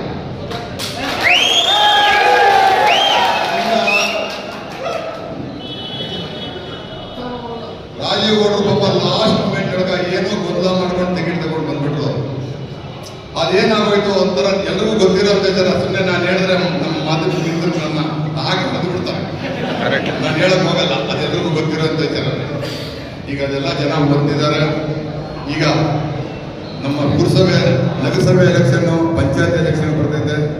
ರಾಜೀವ್ ಗೌಡರು ಏನು ಅಂತ ಆವಾಗ ನಮ್ಮೆಲ್ಲರಿಗೂ ಗೊತ್ತಾಗ್ತಿದೆ. ಮುಂದೆ ಬರುವಂಥ ದಿನಗಳೊಳಗ ಒಳ್ಳೆ ರೀತಿಯಲ್ಲಿ ನಡ್ಕೊಳ್ಳೋಣ. ಈಗ 24ನೇ ತಾರೀಕು ಸಿಎಂ ಪ್ರೋಗ್ರಾಮ್ ಇರೋದ್ರಿಂದ ನಮ್ಮ ಜಿಲ್ಲಾ ಉಸ್ತುವಾರಿ ಮಂತ್ರಿಗಳಿಗೆ ನಾನು 15 ನಿಮಿಷ ಇಷ್ಟಪಡ್ತೀನಿ. ಯಾಕಂದ್ರೆ MLA ಇಲ್ಲದೆ ಇದ್ರು ಈ ಒಂದು 1,700 ಕೋಟಿ ಕಾರ್ಯಕ್ರಮನ ಸಿಂಪ್ಲಿಗಡದೊಳಗ ಓಪನ್ ಮಾಡ್ತಾವ್ರೆ ಅಂದ್ರೆ ನಾನು ಅವ್ರಿಗೂ ಅಭಿನಂದನೆ ಸಲ್ಲಿಸಬೇಕು. ಅವರು ಅಷ್ಟೇ, ಈ ಕ್ಷೇತ್ರದ ಶಾಸಕರು ಅಷ್ಟೇ ಪಾಪ ತುಂಬಾ ಕಷ್ಟ ಬಿದ್ದು ಆ ಕಾರ್ಯಕ್ರಮ ಹಮ್ಮಿಕೊಂಡು ನಮ್ಮ ಕ್ಷೇತ್ರಕ್ಕೆ ಮೆರುಕು ಬರುವಂತ ಕೆಲಸ ಮಾಡ್ತಾ ಇದ್ದಾರೆ. ಅದ್ರ ನಾವೆಲ್ಲರೂ ಸೇರ್ಕೊಂಡು ಮುಂದೆ ಬರುವಂತ ದಿನಗಳಾಗ ನೋಡ್ರಿ, ಇವತ್ತು ಹೇಳಿದ್ದೀನಿ ಜ್ಞಾಪಕ ಇಟ್ಕೊಳ್ರಿ. ಸ್ಟೇಟ್ ಅಲ್ಲಿ ಕಾಂಗ್ರೆಸ್ ಬರುತ್ತಾ ಇಲ್ಲೋ ಗೊತ್ತಿಲ್ಲ, ಸೆಂಟ್ರಲ್ ಕಾಂಗ್ರೆಸ್ ಬಂದೇ ಬರುತ್ತೆ. ಕಾಂಗ್ರೆಸ್ ಗೆಲ್ಲೇ ಗೆಲ್ತಾರೆ. ಇದು ನಮಗೆ ಸುಮಾರು ವರ್ಷಗಳಿಂದ ಇದೊಂದು ನಮ್ದು ದುರದೃಷ್ಟ. ಸರ್ಕಾರ ಬಂದ್ರೆ MLA ಇರಲ್ಲ, MLA ಬಂದ್ರೆ ಸರ್ಕಾರ. ಅದರಿಂದ ದಯವಿಟ್ಟು ರಾಜೀವ್ ಗೌಡರ ಕಾರ್ಯಕರ್ತರು ಹುಡುಗರು ತುಂಬಾ ಇದ್ದೀರಿ, ಸೌಂಡ್ ಕಮ್ಮಿ ಮಾಡಿ ಕೆಲಸ ಮಾಡ್ಬೇಕಂತ ತಮ್ಮಲ್ಲಿ ನಾನು ಮನವಿ ಮಾಡ್ಕೊಡ್ತೀನಿ. ಯಾವುದೇ ಕಾರಣಕ್ಕೂ ಜೈಕಾರಗಳಿಂದ ನಿಜವಾಗ್ಲೂ ಪ್ರಯೋಜನ ಆಗಲ್ಲ. ಈಗ ಅವ್ರ 10 ಜನನ ದೇವರಾಣಿನ ವಾಪಸ್ ಕಳಿಸ್ಬೋದಿತ್ತು, ಹನ್ನೆರಡು ಮಾತನಾಡಿ ಕಳಿಸಿದ್ರೆ. ಅವ್ರ 10 ಜನಕ್ಕೆ ನೀವು 100 ಜನ ಕೂಗುಗಳಾಗ್ತಾ ಇದ್ರೆ ನಾವು ಯಾರು ಕಳಿಸೋದು? ನಿಮ್ಮನ್ನ ಕಂಟ್ರೋಲ್ ಮಾಡೋದು, ಅವ್ರನ್ನ ಕಂಟ್ರೋಲ್ ಮಾಡೋದು. ಇಂಥ ಪರಿಸ್ಥಿತಿ ಸಿಗಾಕೊಂಡು ದತ್ತವರ ಕಾರ್ಯಕ್ರಮ ಇವತ್ತೊಂದು ಸ್ವಲ್ಪ ಶಿಥಿಲ ಆಯಿತು. ಅದು ನಾನು ಒಳಗಡೆ ಹೋಗಿದ್ದಾಗ ರಾಜೀವ್ ಗೌಡರು ನಿಜವಾಗಿ ಹೇಳ್ತಾ ಇದ್ರು, ನಾವು ಓಟ್ ಚೋರಿದು ಕಾರ್ಯಕ್ರಮ ಈ ಮತ್ತೆ ಇದೇನು ಬರೆಯೋದು ಕಾರ್ಯಕ್ರಮ ಇವೆಲ್ಲ ಮಾಡಿದ್ದೀವಿ ಸರ್. ತುಂಬಾ ಜನ ನನಗೆ ಮೆಸೇಜ್ ಬಂದಿದ್ದು, ಚೆನ್ನಾಗಿ ನೀವು ಮಾಡಿದ್ದೀರಾ ಸರ್. ಇವರು ಮಾಡಿದ್ರು ಸರ್. ಇವ್ರು ಯಾರು ಹೇಳಿದ್ರು ಅಂದ್ರೆ ನಾವು ಇವ್ರಿಗೆ ಹೇಳೇ ಇಲ್ಲ ಯಾಕೆ ಅಂತ ಅವ್ರು ಬೈತಾ ಇದ್ರು. ಅವರಿಗೆ ಮುಂದಿನ ದಿನಗಳಂತ ಕಾರ್ಯಕ್ರಮಗಳನ್ನು ಮಾಡಕ್ ಕೊಡೋದು ಅಂತ ದತ್ತವರು ಹೇಳ್ತಾ ಇದ್ರು. ನಮ್ಮ ಜಿಲ್ಲಾ ಅಧ್ಯಕ್ಷರಾದಂಥ ಕೇಶವರೆಡ್ಡಿ ಅಣ್ಣವ್ರು ಹೇಳ್ತಾ ಇದ್ರು, ಪ್ರತಿಯೊಂದು ರಾಜವರೇ ಮಾಡೋದಿಲ್ಲ, ಪುಟ್ಟೂರು ಏನು ಮಾಡೋದಿಲ್ಲ, ಸುಮ್ಮನೆ ಬಂದು ಗೊಂದಲ ಮಾಡ್ತಾರಂತ. ಅದನ್ನ ಏನೇ ಆಗಲಿ ಮುಂದೆ ಬರುವಂಥ ದಿನಗಳೊಳಗೆ ಪ್ರತಿಯೊಂದು ಎಲೆಕ್ಷನ್ಗೂ ನಮ್ದು ಏನಾಗ್ಬಿಟ್ಟಿದೆ ಅಂದ್ರೆ ಕಾಂಗ್ರೆಸ್ ಅಂದ್ರೆ ನಮ್ಮ ACC ಸೆಕ್ರೆಟರಿ ಆದ ಅಭಿಷೇಕ್ ಜೊಚ್ಚಿಯವರು ನಮ್ಮ ಕಳೆದ 16ನೇ ತಾರೀಕು ನಾವೇನು ಓಟ್ ಚೋರಿ ಕಾರ್ಯಕ್ರಮ ಮಾಡಿದ್ವಿ, ಬಹಳ ಯಶಸ್ವಿಯಾಗಿ ನಡೀತು ಅನ್ನೋದು ಮೆಸೇಜ್ ಅವ್ರಿಗೆ ಇಲ್ಲಿಂದ ಶಿಡ್ಲಘಟ್ಟದಿಂದ ಡೆಲ್ಲಿವರೆಗೂ ಮುಟ್ಟಿದೆ. ಅವತ್ತು ಮಾಡಿರೋಂಥ ಓಟ್ ಚೋರಿ ಕಾರ್ಯಕ್ರಮ ಕಾಂಗ್ರೆಸ್ನ ಒಂದು ಇದು ಕಿಚ್ಚು ಅಲ್ಲಿ ತನಕ ಮುಟ್ಟಿದೆ. ಅವ್ರು ಹೇಳಿದ್ರು, ಅಪ್ರಿಷಿಯೇಟ್ ಮಾಡಿದ್ರು. ಇಂದ ಡಿಜಿಟಲ್ ಮೆಂಬರ್ಶಿಪ್ ಅಲ್ಲೂ ಕಾಂಗ್ರೆಸ್ ಪಕ್ಷ ಶಿಡ್ಲಘಟ್ಟದಿಂದ 2ನೇ ಹೈಯೆಸ್ಟ್ ಸ್ಟೇಟಲ್ಲಿ ಮಾಡಿದ್ದೀವಿ. ಇವತ್ತು ಬಹಳ ಅದ್ದೂರಿಯಾಗಿ ನಮ್ಮ ಚಿಕ್ಕಬಳ್ಳಾಪುರ ಮತ್ತು ಕೋಲಾರ ಜಿಲ್ಲೆಗಿಂತ ಎಲ್ಲ ತಾಲೂಕುಗಳಿಗಿಂತಲೂ ನಿಮ್ಮ ತಾಲೂಕಲ್ಲಿ ಹೆಚ್ಚಿಗೆ ಜನ ಸೇರಿ ಆ ಒಂದು ಕಾರ್ಯಕ್ರಮ ಸಕ್ಸಸ್ ಮಾಡಿದ್ದೀರಿ. ಅದಕ್ಕೆ ಅಭಿನಂದನೆಗಳು ಸಲ್ಲಿಸಬೇಕು ಅನ್ನೋ ಮಾತನ್ನು ಹೇಳ್ಬಿಟ್ಟು ಇವತ್ತು ನಾನು ಬರ್ತಾ ಇದ್ದೀನಿ. ನಮಗೆ ಆಗ್ನೇಯ ಕ್ಷೇತ್ರದ ಪದವೀಧರರಾಗಿದ್ದು ಒಂದು ಚುನಾವಣೆ ಬಗ್ಗೆ ಕೂಡ ನಾನು ಒಂದು ಪೂರ್ವಭಾವಿಯಾಗಿ ಒಂದು ಮಾತು ಹೇಳಬೇಕು ಅಂತ ಬಂದಿದ್ರು. ಇವತ್ತು ಬಂದಾಗ ಅವರು ಕೂಡ ತಿಳಿಸಿದ್ದಾರೆ, ಇವತ್ತು ನಮ್ಮ 24ನೇ ತಾರೀಕು ನಮ್ಮ ಕ್ಷೇತ್ರಕ್ಕೆ ಇವತ್ತು ನಮ್ಮೆಲ್ಲರ ಒಂದು ಸೌಭಾಗ್ಯ ಅಂತ ಹೇಳಕ್ಕೆ ಇಷ್ಟಪಡ್ತೀನಿ. ನಮ್ಮ ರಾಜ್ಯದ ಇವತ್ತು ನಮ್ಮ ಮುಖ್ಯಮಂತ್ರಿಗಳಾದ ಸಿದ್ದರಾಮಯ್ಯವರು, ಉಪಮುಖ್ಯಮಂತ್ರಿಗಳಾದ DK ಶಿವಕುಮಾರ್ ಅಣ್ಣವರು ಹಾಗೂ ನಮ್ಮ ಎಲ್ಲ ಕ್ಯಾಬಿನೆಟ್ ಮ್ಯಾಕ್ಸಿಮಮ್ ಕ್ಯಾಬಿನೆಟ್ ಮಿನಿಸ್ಟರ್ಸು ಕೂಡ ಒಂದು ಕಾರ್ಯಕ್ರಮಕ್ಕೆ ಭಾಗಿಯಾಗ್ತಾ ಇದ್ದಾರೆ. ಆ ಕಾರ್ಯಕ್ರಮದಲ್ಲಿ ನಾನು ಕೂಡ ಭಾಗಿಯಾಗ್ತಿದ್ದೀನಿ. ನಮ್ಮ ಎಲ್ಲ ಕಾಂಗ್ರೆಸ್ ಕಾರ್ಯಕರ್ತರು, ಮುಖಂಡರುಗಳು ಎಲ್ಲರೂ ಒಟ್ಟಾರೆ 10-11 ಸಾವಿರಕ್ಕೂ ಹೆಚ್ಚಿನ ಜನ ಆ ಕಾರ್ಯಕ್ರಮದಲ್ಲಿ ಭಾಗಿಯಾಗ್ತಿದ್ದೀವಿ. ಅದರ ವಿಚಾರವಾಗಿ ಒಂದು ಪೂರ್ವಭಾವಿ ಸಭೆ ಹಾಗೂ ಇವತ್ತು ನಮ್ಮ ACC ಸೆಕ್ರೆಟರಿ ಅವರು ಅಭಿಷೇಕ್ ದತ್ತವರು ಬಂದವರಿಗೆ ಅವ್ರಿಗೊಂದು ಸಣ್ಣ ಸನ್ಮಾನ ಕೂಡ ಇಟ್ಕೊಂಡಿದ್ವಿ. ಅದ್ರ ಜೊತೆಗೆ ನಮ್ಮ ಕೇಶವರೆಡ್ಡಿ ಡಿಸ್ಟ್ರಿಕ್ಟ್ ಪ್ರೆಸಿಡೆಂಟ್ ಅವರು ಕೂಡ ಬಂದಿದ್ರು. ಅವ್ರಿಗೂ ಒಂದು ಸಣ್ಣ ಸತ್ಕಾರ ಸ್ವೀಕಾರ ಮಾಡಿದ್ರು. ಅವರು ಒಂದೇ ಮೆಸೇಜ್ ಕೊಟ್ಟೋದ್ರು, ಇವತ್ತು ಕಾಂಗ್ರೆಸ್ ಪಕ್ಷದಲ್ಲಿ ಯಾವುದೇ ಗೊಂದಲ ಬೇಡ, ಶಿಡ್ಲಘಟ್ಟ ವಿಧಾನಸಭಾ ಕ್ಷೇತ್ರದಲ್ಲಿ ಯಾವುದೇ ಗೊಂದಲ ಬೇಡ. ಕಾಂಗ್ರೆಸ್ ಪಕ್ಷದಲ್ಲಿ ಒಂದು ಸಿದ್ಧಾಂತ ಇದೆ. ಕಾಂಗ್ರೆಸ್ನಲ್ಲಿ ಏನಾದ್ರು ಒಂದು ಕಾರ್ಯಕ್ರಮ ಮಾಡಬೇಕು ಅಂತಂದ್ರೆ ಪ್ರೋಟೋಕಾಲ್ಸ್ ಇರುತ್ತೆ. ಕಾಂಗ್ರೆಸ್ ಬ್ಲಾಕ್ ಪ್ರೆಸಿಡೆಂಟ್ಸ್, ಕಾಂಗ್ರೆಸ್ ಅಭ್ಯರ್ಥಿಯಲ್ಲಿ ಸೋತಿರ್ಲಿ ಗೆದ್ದಿರ್ಲಿ, ಇವತ್ತು ಕಾಂಗ್ರೆಸ್ ಅಭ್ಯರ್ಥಿ ಯಾರಿದ್ದಾರೋ ಅವ್ರ ನೇತೃತ್ವದಲ್ಲಿ ಯಾವುದೇ ಕಾರ್ಯಕ್ರಮ ಇರ್ಬೋದು, ಯಾವುದೇ ಒಂದು ಚುನಾವಣೆ ಇರ್ಬೋದು ಅವ್ರ ನೇತೃತ್ವದಲ್ಲೇ ನಡಿಬೇಕು ಅನ್ನೋ ಮಾತನ್ನು ಹೇಳಿದ್ರು. ಲಾಸ್ಟ್ ಟೈಮ್ ಇಲ್ಲಿ ನಮ್ಮಲ್ಲಿ ಏನಾಗ್ಬಿಡ್ತು, ವೋಟ್ ಚೋರಿ ಕಾರ್ಯಕ್ರಮ ನಾವೊಂದು ಆರ್ಗನೈಸ್ ಮಾಡಿದ್ವಿ 14ನೇ ತಾರೀಕು ಮಾಡಬೇಕು ಅಂತ. ಅದಕ್ಕೆ ಮುಂಚಿತವಾಗಿ ಪುಟ್ಟವಾಂಜನಪ್ಪನವರು ನಮ್ಮಲ್ಲಿ ಇಂಡಿಪೆಂಡೆಂಟ್ ಆಗಿ ಕ್ಯಾಂಡಿಡೇಟ್ ಆಗಿ ಸ್ಪರ್ಧಿಸಿದ್ರು. ಅವ್ರೇನು ಮಾಡಿದ್ರು, ನಮ್ಮದು ಒಂದು ಏನೋ ಮಾಡಬೇಕು ಅಂತ ವಿತೌಟ್ ನಮ್ಮ ಪ್ರೋಟೋಕಾಲ್ನ ಉಲ್ಲಂಘನೆ ಮಾಡಿ, ಅಂದರೆ ಕಾಂಗ್ರೆಸ್ ಪಕ್ಷದ ಪ್ರೋಟೋಕಾಲ್ನ ಉಲ್ಲಂಘನೆ ಮಾಡಿ ಅವರೊಂದು ಕಾರ್ಯಕ್ರಮ ಮಾಡಿಬಿಟ್ಟಿದ್ರು. ಅದ್ರ ವಿಚಾರವಾಗಿ ಇವತ್ತು AICC ಸೆಕ್ರೆಟರಿ ಅವ್ರ ಮುಂದೆ ನಾವಿಬ್ಬರು ಚರ್ಚೆ ಮಾಡಿದಾಗ AICC ಸೆಕ್ರೆಟರಿ ನಾನು ಕೇಳಿದೆ, ನೀವು ಇವತ್ತು ಗೊಂದಲ ಆಗ್ತಾ ಇರೋದು ಇಲ್ಲಿ ನಮ್ಮವರೆಲ್ಲರಿಗೂ ಒಂದು ಗೊಂದಲ ಆಗ್ತಾ ಇರೋ ಉದ್ದೇಶ ಏನು ಅಂತಂದ್ರೆ, ನಿಮ್ಮಲ್ಲಿ ಕೇಳ್ತಿದ್ದಾರೆ ಏನಂತಂದ್ರೆ, ನೀವೇ ಹೇಳಿದ್ರಿ ಅಂತ ಹೇಳ್ಬಿಟ್ಟು ಪುಟ್ಟವಾಂಜನಪ್ಪರು ಪ್ರೆಸ್ ಮೀಟ್ ಕೊಟ್ಟರು. ಏನಂತ, AICC ಸೆಕ್ರೆಟರಿ ಅವರ ಆದೇಶದ ಮೇರೆಗೆ ನಾನು ಇಲ್ಲಿ ಒಂದು ವೋಟ್ ಚೋರಿ ಕಾರ್ಯಕ್ರಮ ಮಾಡ್ತಿದ್ದೀನಿ ಅನ್ನೋ ಒಂದು ಮಾತನ್ನು ಹೇಳಿದ್ರು. ನೀವು ಹೇಳಿದ್ರ ಅವ್ರಿಗೆ ಅಂತ ಕೇಳಿದಾಗ ಅವ್ರು ಹೇಳಿದ್ರು, ಪುಟ್ಟು, I have not told anything for you, ನಾನು ನಿನ್ಗೆ ಹೇಳಲೇ ಇಲ್ಲ, ನೀನು ಹೆಂಗ್ ಮಾಡಿದೆ, ನೀನು ಅದನ್ನ ಮಾಡಬಾರ್ದು, ಕಾಂಗ್ರೆಸ್ ಪಕ್ಷದ ಈ ರೀತಿ ಸಿದ್ಧಾಂತಗಳು ಉಲ್ಲಂಘನೆ ಮಾಡಬಾರ್ದು, ನಾನು ನಿನ್ಗೆ ಹೇಳಲಿಲ್ಲ, ನೀನು ಹೆಂಗ್ ಮಾಡಿದೆ ಅನ್ನೋ ಮಾತನ್ನು ಕೂಡ ಹೇಳಿದ್ರು. ಅದ್ರ ಒಟ್ಟಿಗೆ ಹೇಳಿದ್ರು, ಇನ್ಸ್ಟ್ರಕ್ಷನ್ ಕೂಡ ಕೊಟ್ಟರು. ಏನಂತಂದ್ರೆ, ಇವತ್ತು ಹೇಳ್ತಾ ಇದ್ದೀನಿ, ಯಾವುದೇ ಕಾರಣಕ್ಕೂ ಕಾಂಗ್ರೆಸ್ ಪಕ್ಷದಲ್ಲಿ ಒಂದು ಸಿದ್ಧಾಂತ ಇದೆ, ಪಕ್ಷದ ಶಿಷ್ಟಾಚಾರಗಳಿದಾವೆ, ಅದನ್ನು ಉಲ್ಲಂಘನೆ ಮಾಡೋ ಕೆಲಸ ಮಾಡಬಾರ್ದು. ಏನಪ್ಪ ಅದ್ರ ಶಿಷ್ಟಾಚಾರ ಅಂತಂದ್ರೆ, ಕಾಂಗ್ರೆಸ್ ಪಕ್ಷದಲ್ಲಿ ಯಾರೇ ಇರಲಿ, ನಮ್ಮ MLA ಇರಲಿ ಅಥವಾ ಕಾಂಗ್ರೆಸ್ ಅಭ್ಯರ್ಥಿ ಇರಲಿ, ಬ್ಲಾಕ್ ಪ್ರೆಸಿಡೆಂಟ್ಸ್ ಇರಲಿ, ಅಲ್ಲಿರುವಂಥ ಕಾಂಗ್ರೆಸ್ ಕಾರ್ಯಕರ್ತರಿರಲಿ, ಅವರ ಒಂದು ಇದನ್ನ ತಗೊಂಡೇ ಬೇರೆ ಏನೇ ಕೆಲಸಗಳು ಮಾಡಬೇಕಾಗತ್ತೆ ಅನ್ನೋ ಒಂದು ಮಾತನ್ನು ಕೂಡ ಇವತ್ತು ಅವ್ರು ಹೇಳಿದ್ದಾರೆ. ಮುಂದೆ ಯಾವುದೇ ಥರದ ಪಕ್ಷ ಶಿಷ್ಟಾಚಾರಗಳೇನಿದೆ ಅದನ್ನು ಉಲ್ಲಂಘನೆ ಮಾಡಬಾರ್ದು ಅಂತ ಸ್ಟ್ರಿಕ್ಟ್ಲಿ ಅವ್ರು ಹೇಳೋಗಿದ್ದಾರೆ. ಬರುವಂಥ ಚುನಾವಣೆಗಳು ಕೂಡ ಅವರೊಂದು ಇನ್ಸ್ಟ್ರಕ್ಷನ್ ಕೊಟ್ಟರೆ, ರಾಜೀವ್ ಅವರ ನೇತೃತ್ವದಲ್ಲೇ ನಡೀಬೇಕು. ಈಗ ಫಸ್ಟ್ ಇವಾಗ ಆಗ್ನೇಯ ಕ್ಷೇತ್ರದ ಪದವೀಧರ ಕ್ಷೇತ್ರದ ಚುನಾವಣೆ ಇದೆ, ಅದು ಕೂಡ ನಿಮ್ಮ ನೇತೃತ್ವದಲ್ಲಿ ನಡೀಬೇಕು. ಇಲ್ಲಿ ನಮ್ಮ ಕಾಂಗ್ರೆಸ್ ಪಕ್ಷಕ್ಕೆ, ಕಾಂಗ್ರೆಸ್ ಅಲ್ಲಿ ಯಾರು ವಿರೋಧ ಮಾಡಿದ್ದವ್ರು, ಯಾರು BJP ಅವರು ಇರಲಿ, JDS ಅವರು ಇರಲಿ, ಪಕ್ಷಕ್ಕೆ ಬಂದು ಸೇರ್ಪಡೆ ಆದರೆ ಆಹ್ವಾನ ಮಾಡ್ತೀವಿ. ಹಂಗನ್ಬಿಟ್ಟು ಆಹ್ವಾನ ಮಾಡ್ತೀವಿ ಅಂದ್ಬಿಟ್ಟು ನಮ್ಮಲ್ಲಿ ಇಲ್ಲಿರುವಂಥ ಪಕ್ಷದ ನಿಷ್ಠಾವಂತ ಕಾರ್ಯಕರ್ತರಿರಲಿ, ಮುಖಂಡರುಗಳಿರಲಿ, ನಾಯಕರುಗಳಿರಲಿ, ಅವ್ರನ್ನ ನಮ್ಮ DK ಅಣ್ಣವ್ರು ಹೇಳಿದ್ರು, ಪಕ್ಷದ ನಮ್ಮ KPCC ಅಧ್ಯಕ್ಷರು ಹೇಳಿದ್ರು, ನನ್ನ ಜೊತೆ ಅವ್ರು ಇದ್ದಾರೆ ಇವರಿದ್ದಾರೆ ಅಂತ ಇಲ್ಲದೆ ಇರೋದನ್ನ ಮಾಡಕ್ಕೆ ಹೋದ್ರೆ ಸರಿ ಇರಲ್ಲ, ಪಕ್ಷದಲ್ಲಿ ಸ್ಟ್ರಿಕ್ಟ್ಲಿ ಆಕ್ಷನ್ ತಗೋತೀವಿ ಅನ್ನೋ ಮಾತನ್ನು ಹೇಳಿದ್ರು. ಇವತ್ತು ಅಭಿಷೇಕ್ ದತ್ತವರು ಕೂಡ ಅದೇ ಮಾತನ್ನು ಹೇಳೋಗಿದ್ದಾರೆ. ಹಾಗಾಗಿ ಕಾಂಗ್ರೆಸ್ ಪಕ್ಷ ಒಂದು ದೊಡ್ಡ ಪಕ್ಷ, ರಾಷ್ಟ್ರೀಯ ಪಕ್ಷ, ಅದರದ್ದೇ ಆದ ಸಿದ್ಧಾಂತಗಳಿದೆ. ಹಂಗಾಗಿ ಎಲ್ಲ ಕಾಂಗ್ರೆಸ್ ಪಕ್ಷ ಅಂತಂದ್ರೆ ಇವತ್ತಿನ ದಿನಕ್ಕೆ ಇಲ್ಲಿ ರಾಜೀವ್ ಗೌಡ್ರು ಇದ್ದಾರೆ, ಅವ್ರ ನೇತೃತ್ವದ ಎಲ್ಲ ನಡಿಬೇಕು ಅನ್ನೋ ಮಾತನ್ನು ಕೂಡ AICC ಸೆಕ್ರೆಟರಿ ಅವರು ಅಭಿಷೇಕ್ ದತ್ ಅವರು ತಿಳಿಸೋಗಿದ್ದಾರೆ. ಹಾಗಾಗಿ ಇವತ್ತು ಕಾರ್ಯಕ್ರಮ ಏನು 24ನೇ ತಾರೀಕು ನಮ್ಮ CM DCM ಬರ್ತಾ ಇರೋ ಕಾರ್ಯಕ್ರಮ ಇದೆ, ಆ ಕಾರ್ಯಕ್ರಮಕ್ಕೆ ನಾವೆಲ್ಲರೂ ಒಗ್ಗಟ್ಟಾಗಿ ಆ ಕಾರ್ಯಕ್ರಮಕ್ಕೆ ಹೋಗೋದಕ್ಕೆ ಎಲ್ಲರೂ ಕೂಡ ನಾವು ಸಿದ್ಧರಾಗಿದ್ದೀವಿ. ಆ ಕಾರ್ಯಕ್ರಮನ ಯಶಸ್ವಿಗೊಳಿಸೋದಕ್ಕೆ ನಾವೆಲ್ಲರೂ ಪಣ ತೊಡ್ತೀವಿ ಅನ್ನೋ ಮಾತನ್ನು ಹೇಳ್ತಿದ್ದೀನಿ.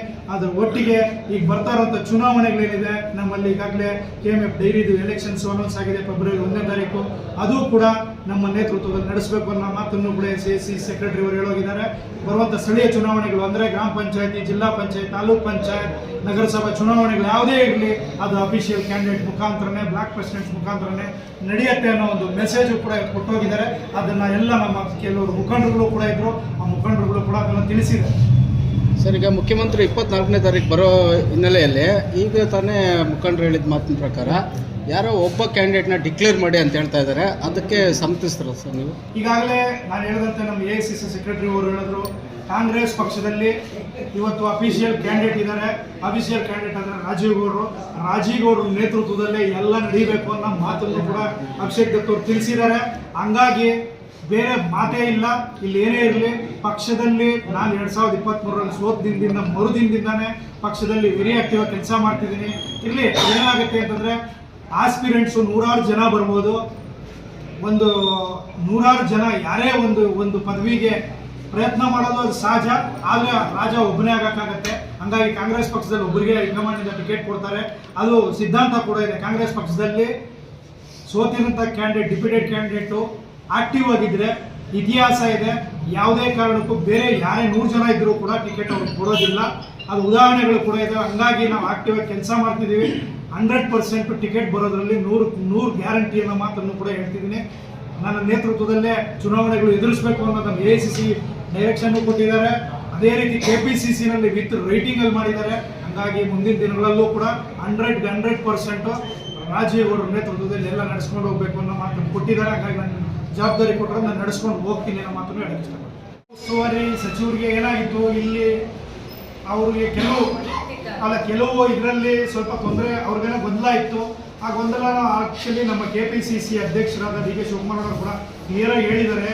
KPCCಯಿಂದ ಕ್ಲಿಯರ್ ಇನ್ಸ್ಟ್ರಕ್ಷನ್ ಕೊಟ್ಟಾದ ನಂತರ ಅವ್ರು ಏನಾಗಿದೆ, ಕಳೆದ ನಾವು MP ಎಲೆಕ್ಷನಲ್ಲೆಲ್ಲ ಜೊತೆಗೆ ಬಂದರು, ಸಣ್ಣ ಪುಟ್ಟ ಕಾರ್ಯಕ್ರಮಗಳಿಗೆ ಅವ್ರು ಭಾಗಿಯಾಗಕ್ಕಾಗೋದಿಲ್ಲ. ಯಾಕೆ ಅಂತಂದರೆ ಅವರು ರಾಜ್ಯದ ನಾಯಕರು, ರಾಜ್ಯವೆಲ್ಲ ನೋಡೋದಕ್ಕೆ ತುಂಬ ಬ್ಯುಸಿ ಇರೋದ್ರಿಂದ ಇಲ್ಲಿ ಅವ್ರದ್ದೇ ಆದ ಒಂದು ಖಾತೆ ಇದೆ. ಉಸ್ತುವಾರಿ ಕೂಡ ಏನಾಗುತ್ತೆ ಅಂದರೆ ಜಿಲ್ಲಾ ಮಟ್ಟದಲ್ಲಿ ಕಾರ್ಯಕ್ರಮಗಳಾದಾಗ ಮಾಡ್ತಾ ಇದ್ದಾರೆ. ನನಗೂ ಕೂಡ ನಿನ್ನೆ ಫೋನ್ ಮಾಡಿ ತಿಳಿಸಿದ್ದಾರೆ, ಈ ಥರ CM ಕಾರ್ಯಕ್ರಮ ನಡೀತಾ ಇದೆ, ಅದಕ್ಕೆ ಭಾಗಿಯಾಗಬೇಕು, ಹೆಚ್ಚಿನ ಸಂಖ್ಯೆಯಲ್ಲಿ ನೀವು ಬರಬೇಕು ಅನ್ನೋ ಮಾತನ್ನು ಕೂಡ ಅವ್ರು ಹೇಳಿದ್ದಾರೆ. ಖಂಡಿತ ಭಾಗಿಯಾಗ್ತೀನಿ ಅನ್ನೋ ಮಾತನ್ನು ಹೇಳಿದ್ದೀನಿ. ನಮ್ಮಲ್ಲಿ ಕಾರ್ಯಕರ್ತರಲ್ಲಿ, ಮುಖಂಡರುಗಳಲ್ಲಿ ಒಂದು ಚೂರು ನೋವಿದೆ. ಏನಂದರೆ ಒಂದು ಪೂರ್ವಭಾವಿ ಸಭೆ ಕರಿಬೇಕಿತ್ತು ಅನ್ನೋ ಮಾತನ್ನ ಎಲ್ಲರೂ ಹೇಳ್ತಿದ್ದಾರೆ. ಎಲ್ಲಿ ಅಂದರೆ ಶಿಡ್ಲಘಟ್ಟದಲ್ಲಿ ಕರಿಬೇಕಿತ್ತು, ನಮ್ಮ ಕಾಂಗ್ರೆಸ್ ಮುಖಂಡರುಗಳ ನಾಯಕತ್ವವನ್ನು ಕರಿಬೇಕಿತ್ತು ಅನ್ನೋ ಮಾತನ್ನು ಹೇಳಿದ್ದಾರೆ. ಖಂಡಿತ ಅದನ್ನ ಎಲ್ಲರೂ ಕೂಡ ಕರೀತಾರೆ ಅನ್ನೋ ಮಾತು ಕೂಡ ಇದೆ. ಇಲ್ಲಾಂದ್ರೂ ನಮ್ಮ ಮೆಸೇಜ್ ಕೊಟ್ಟಿದ್ದಾರೆ, ಇನ್ನು ನಾಳೆ ನಾಡಿದ್ದು ಕೂಡ ಸಮಯ ಇದೆ. ಅವರು ಕಾಂಗ್ರೆಸ್ ಭವನದಲ್ಲಿ ಕರೆದು ಒಂದು ಮೆಸೇಜು ಕೂಡ ಕೊಡ್ಬೋದು. ಯಾಕಂದರೆ ಎಲ್ಲ ಜವಾಬ್ದಾರಿ ಕೂಡ ಉಸ್ತುವಾರಿ ಮಂತ್ರಿಗಳ ಮೇಲೆ ಹಾಕಿರೋದ್ರಿಂದ ಅವರೆಲ್ಲ ಕಾರ್ಯಗಳ ಬಗ್ಗೆ ನೋಡ್ತಿದ್ದಾರೆ. ಖಂಡಿತ ಅವ್ರು ಮತ್ತೆ ಪೂರ್ವಭಾವಿ ಸಭೆ ಕರೀಲೂಬಹುದು ಅನ್ನೋ ಮಾತನ್ನು ಕೂಡ ಹೇಳಕ್ಕೆ ಇಷ್ಟಪಡ್ತೀನಿ. ಸರ್, 2023ರಲ್ಲಿ ಅಫಿಷಿಯಲ್ ಕ್ಯಾಂಡಿಡೇಟ್ ಇನ್ನು ಮುಂದೆ ರಾಜೇಗೌಡ್ರೆ ಅವ್ರಿಗೆ ಸಪೋರ್ಟ್ ಮಾಡಿ ಅಂತೇಳಿ ವಿ ಮುನಿಯಪ್ಪ ಮತ್ತು ಶಶಿಧರ್ ಮುನಿಯಪ್ಪ ಅವರು ಹೇಳಿರ್ತಾರೆ. ಈಗ ತಮಗೆ ಸಪೋರ್ಟ್ ಸಿಗ್ತಾ ಇಲ್ಲ, ಪುಟ್ಟರಂಗಪ್ಪನವ್ರಿಗೆ ಜೊತೆಗೆ ಹೋಗಿ ಅಂತೇಳಿ ಅವರು ಲೀಡರ್ಗಳಿಗೆ ಹೇಳ್ತಾ ಇದ್ದಾರಂತೆ. ಅದು ಯಾಕೆ ಸರ್ ನಿಮ್ಮನ್ನು ಕೈ ಬಿಟ್ಟಿತ್ತು ಅವ್ರ ಜೊತೆ? ಪತ್ರಕರ್ತರ ಮುಂದೆ ಎಲ್ಲರೂ ಹೇಳಿದಾರ ಗೊತ್ತಿಲ್ಲ ನನಗೆ. ವಿ ಮುನಿಯಪ್ಪನವರು ಈಗಲೂ ಎಲ್ಲರೂ ಸಿಕ್ಕಿದ್ರೆ ಪಾಪ ನಾನು ನೋಡಿದ್ರೆ ತುಂಬ ಇಷ್ಟಪಡ್ತಾರೆ, ಇಲ್ಲ ಅಂತಲ್ಲ. ವಿ ಮುನಿಯಪ್ಪನವರು ಇಲ್ಲಿ ಕಾಂಗ್ರೆಸ್ ಪಕ್ಷನ ಬೆಳೆಸ್ಕೊಂಡು ಬಂದಿದ್ದಾರೆ. ಅವ್ರಿಗೆ ಇವತ್ತು ಏನಾಗಿದೆ ಅಂದರೆ ಅವರ ಆರೋಗ್ಯ ಸರಿ ಇಲ್ಲದ ಕಾರಣ ಪಾಪ ಅವ್ರಿಗೆ ಏನಾಗ್ತಿದೆ ಅಂತಂದರೆ, ಅವ್ರನ್ನ ದೇವ್ರು ಇನ್ನೂ 100 ವರ್ಷ ಚೆನ್ನಾಗಿಟ್ಟಿರಲಿ, ಅವ್ರಿಗೆ ಅನಾರೋಗ್ಯದ ಕಾರಣ ಅವರೆಲ್ಲೂ ಕಾರ್ಯಕ್ರಮಗಳಲ್ಲಿ ಸರಿಯಾಗಿ ಭಾಗಿಯಾಗ್ತಾ ಇಲ್ಲ. ಅವ್ರನ್ನ ಏನು ಮಾಡ್ತಾ ಇದ್ದಾರೆ, ಕೆಲವರು ಹೋಗಿ ಪಾಪ ಮಿಸ್ಗೈಡ್ ಮಾಡ್ತಾ ಇದ್ದಾರೆ. ಹಾಗಾಗಿ ಅವರ ಒಂದು ನೇತೃತ್ವದಲ್ಲಿ ಖಂಡಿತ ಅವ್ರ ಆಶೀರ್ವಾದ ನನಗಿದೆ. ಅವ್ರು ಏನು ಅನ್ನೋದನ್ನ, ನನಗೆ ಟಿಕೆಟ್ ಬರ್ಬೇಕಾದ್ರೆ ಡೆಲ್ಲಿಗೆ ಬಂದು ಅವರೇ ಬಂದು ಪಾಪ ಜೊತೆಲಿ ಕೂತ್ಕೊಂಡ್ರು. DK ಮನೆಗೆ ಬಂದು ಇವ್ರಿಗೆ ಕೊಡ್ಬೇಕು ಟಿಕೆಟ್ ಅನ್ನೋ ಮಾತನ್ನು ಕೂಡ ಹೇಳಿದ್ದಾರೆ. ಹಾಗಾಗಿ ಅವರು ನಮ್ಮ ಜೊತೆಲಿ ಇರ್ತಾರೆ ಅನ್ನೋ ಮಾತನ್ನು ಹೇಳಕ್ಕೆ ಇಷ್ಟಪಡ್ತೀನಿ. ಅವ್ರು ಬೇರೆಯವ್ರು ಕೊಡಿ ಅನ್ನೋ ಮಾತನ್ನು ಹೇಳಿದ್ರೋ ಇಲ್ವೋ ನನಗಂತೂ ಎಲ್ಲೂ ಮಾಧ್ಯಮಗಳಲ್ಲಿ ಬೇರೆಯವ್ರು ಕೊಡಿ ಅನ್ನೋ ಮಾತನ್ನು ಅವ್ರು ಹೇಳಲಿಲ್ಲ. ಹಾಗಾಗಿ ಅವರೇ ಕರ್ಕೊಂಬಂದು ಸೇರಿಸಿರೋದ್ರಿಂದ ಲಕ್ಷ ಕ್ಯಾಂಡಿಡೇಟ್ ಇಲ್ಲಿ ಮತ್ತೆ ಹೇಳಕ್ಕೂ ಆಗಲ್ಲ. ಯಾಕಂದ್ರೆ ಅವ್ರು 40 ವರ್ಷಗಳ ಕಾಲ ಇಲ್ಲಿ ಒಂದು ರಾಜಕೀಯ ಜೀವನ ನಡೆಸಿರೋಂಥವ್ರು, ಪಕ್ಷ ಕಟ್ಟಿರೋಂಥವ್ರು. ಅವರು ತುಂಬ ಮೆಚ್ಯೂರ್ಡ್ ಪೊಲಿಟಿಷಿಯನ್ ಇರೋದ್ರಿಂದ ಅವ್ರ ಬಾಯಿಂದ ಅವ್ರು ಯಾವತ್ತೂ ಹೇಳೋದಿಲ್ಲ, ನಮ್ಮ ಮಾತನ್ನು ಹೇಳಕ್ಕೆ ಇಷ್ಟಪಡ್ತೀವಿ. ಪಕ್ಷದ ಕಟ್ಟೋದಕ್ಕೆ, ಪಕ್ಷದ ಕಚೇರಿಕಿನ ಸ್ವತಃ ಹಿರಿಯರಾದಂಥ ವಿ ಮುನಿಯಪ್ಪರು ನಮಗೆ ಕೊಟ್ಟಿದ್ರು. ಇವತ್ತು ಓದ್ಚೂರು ಗದ್ದಿಚೋಡಿಗೆ ನಿಮ್ಮ ಜೊತೆ ಬಿಟ್ಟು ಬೇರೆಯವ್ರ ಜೊತೆಗೆ 2ನೇ ಕಾರ್ಯಕ್ರಮ ನಡೆದಾಗ ಅವ್ರ ಜೊತೆಯಲ್ಲಿ ಮತ್ತು ಅವರು ಮತ್ತು ಅವ್ರ ಪುತ್ರರು ಸೇರಿದ್ದಾರೆ. ಇದು ಒಂದು ರೀತಿಯಲ್ಲಿ ಗೊಂದಲ ಸೃಷ್ಟಿಸ್ತಾ ಇದೆಯಲ್ಲ, ಈ ವಿಷಯನ ನೀವು ಹೈಕಮಾಂಡ್ ಗಮನಕ್ಕೆ ತಂದಿದ್ದೀರಾ? ಖಂಡಿತ ನಾನು ಹೈಕಮಾಂಡ್ಗೆ ನಮ್ಮ KPCC ಅಧ್ಯಕ್ಷರ ಗಮನಕ್ಕೆ ಹಿಂಗೆ ತಂದಿದ್ದೀವಿ. ಅವಾಗ ಏನು ಹೇಳಿದ್ರು ಅಂತಂದರೆ, ಇಲ್ಲ ಮುನಿಯಪ್ಪನವ್ರಿಗೆ ಅನಾರೋಗ್ಯ ಇರೋ ಕಾರಣದಿಂದ ಪಾಪ ಅವ್ರಿಗೆ ಕರ್ಕೊಂಡು ಬಂದಿರೋದು ಅವ್ರ ವಿಚಾರ ಗೊತ್ತಾಗ್ತಾ ಇಲ್ಲ, ಅವ್ರ ವಿಷಯ ಗೊತ್ತಿಲ್ಲ. ಆಮೇಲೆ ವಿಷಯ ಗೊತ್ತಾಯಿತು, ಯಾರೋ ಇಲ್ಲಿ ವಿಷಯ ಕೂಡ ಹೇಳಿದ್ರು. ಆಮೇಲೆ ನಾನು ಕೇಳ್ಪಟ್ಟಿದ್ದು, ಇಲ್ಲಿ ಸಹಿ ಆಗಕ್ಕೆ ಬಂದಾಗ ಅವ್ರಿಗೆ ಗೊತ್ತಾಗ್ಲಿಲ್ವಂತೆ. ಅಂದರೆ ಅವ್ರ ಪಾಪ ಅನಾರೋಗ್ಯದ ಇದರಿಂದ ಯಾರೋ ಈ ರೀತಿ ಬೇರೆಯವ್ರು ಬಂದಿದ್ದಾರೆ ಅಂತಂದಾಗ, ನಾನು ಹಂಗಿದ್ರೆ ನಾನು ಇವ್ರ ಜೊತೆಲಿ ಇರಲ್ಲ ಅನ್ನೋ ಮಾತನ್ನು ಕೂಡ ಹೇಳಿದ್ದಾರೆ ಅನ್ನೋದು ನನಗೆ ಕಿವಿಗೆ ಬಂತು. DK ಹೇಳಿದ್ರು, DK ಶಿವಕುಮಾರ್ ಅವ್ರ ವಿಷಯ ಅನಾರೋಗ್ಯ ಕಾರಣದಿಂದ ಪಾಪ ಅವ್ರಿಗೆ ತೊಂದರೆ ಆಗಿದೆ. ಹಂಗಾಗಿ ನೀವೇನು ಕೂಡ ಅನ್ಯತಾ ಭಾವಿಸ್ಬೇಡಿ, ಅವರು ಹಿರಿಯರಿದ್ದಾರೆ, ಅವ್ರು ಗೌರವ ಕೊಡೋಂಥ ಕೆಲಸಗಳು ಮಾಡ್ಕೊಂಡು ಹೋಗಿ ಅವರೊಟ್ಟಿಗೆ ಹಿರಿ ಅನ್ನೋ ಮಾತನ್ನು ಹೇಳಿದ್ದಾರೆ. ಹಾಗಾಗಿ ಅವ್ರು ನಮ್ಗೆ ಗೊತ್ತಿದ್ದಂಗೆ ಅವ್ರ ಆಶೀರ್ವಾದ ಇರುತ್ತೆ. ಯಾರು ಕೂಡ ಅವ್ರ ಬಗ್ಗೆ ನಾವು ಅನ್ಯತಾ ಭಾವಿಸೋದು ಬೇಡ. ಇವತ್ತು ನಮ್ದು ಅಧಿಕಾರದಲ್ಲಿದ್ದೀವಿ, ನಮ್ಗೆ ಎಷ್ಟು ಕೆಲಸಗಳಾಗ್ತಾ ಇದೆ, ನಾವು ಎಷ್ಟು ಒದ್ದಾಡ್ತಾ ಇದ್ದೀವಿ ಅನ್ನೋ ಆಕ್ರೋಶ ಇರುತ್ತೆ.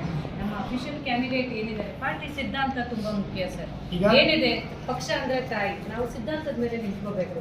ಯಾವತ್ತೇ ಆಗಲಿ ಪಕ್ಷಕ್ಕೆ ತೊಂದರೆ ಕೊಡುವಂಥದ್ದು ಮಾಡಬಾರ್ದು. ಸ್ವಾರ್ಥದ ರಾಜಕೀಯವನ್ನು ದಯವಿಟ್ಟು ಯಾರು ಮಾಡಬಾರ್ದು. ನಮ್ಮ ಸ್ವಾರ್ಥಕ್ಕೋಸ್ಕರ ನಾವು ರಾಜಕೀಯ ಮಾಡಿದ್ರೆ ಅವ್ರ ಜನಕ್ಕೆ ಒಳ್ಳೇದು ಬಯಸಕ್ಕೆ ಸಾಧ್ಯನೇ ಇಲ್ಲ. ಅವ್ರೇನ್ ಜನಕ್ಕೆ ಒಳ್ಳೇದು ಬಯಸ್ತಾರೆ? ಸ್ವಾರ್ಥ ಮಾಡುವಂಥವ್ರು ಪಕ್ಷದ ಸಿದ್ಧಾಂತದ ಮೇಲೆ ನಿಂತ್ಕೊಂಡ್ಲಿ. 2018ರಲ್ಲಿ ಪಕ್ಷಕ್ಕೆ ಯಾಕೆ ತೊಂದರೆ ಕೊಟ್ರು? ಅದು ಸ್ವಾರ್ಥ ಅಲ್ವಾ? ಸ್ವಾರ್ಥ ತಾನೇ ಅದು. ಯಾಕೆ ಪಕ್ಷಕ್ಕೆ ಯಾಕೆ ಅವ್ರು ಸ್ವಾರ್ಥದ ರಾಜಕೀಯ ಮಾಡ್ತಾ ಇದ್ದಾರೆ? ನಿಸ್ವಾರ್ಥವಾಗಿ ಪಕ್ಷ ಉಳಿಬೇಕು ಅಂತ ಬಯಸ್ತಾರಲ್ಲ, ಅವರು ನಿಜವಾದ ಕಾಂಗ್ರೆಸ್ ಕಾರ್ಯಕರ್ತರು. ಅದು ಅವರು ಅಳಲು ಅಷ್ಟೇನೇನೆ.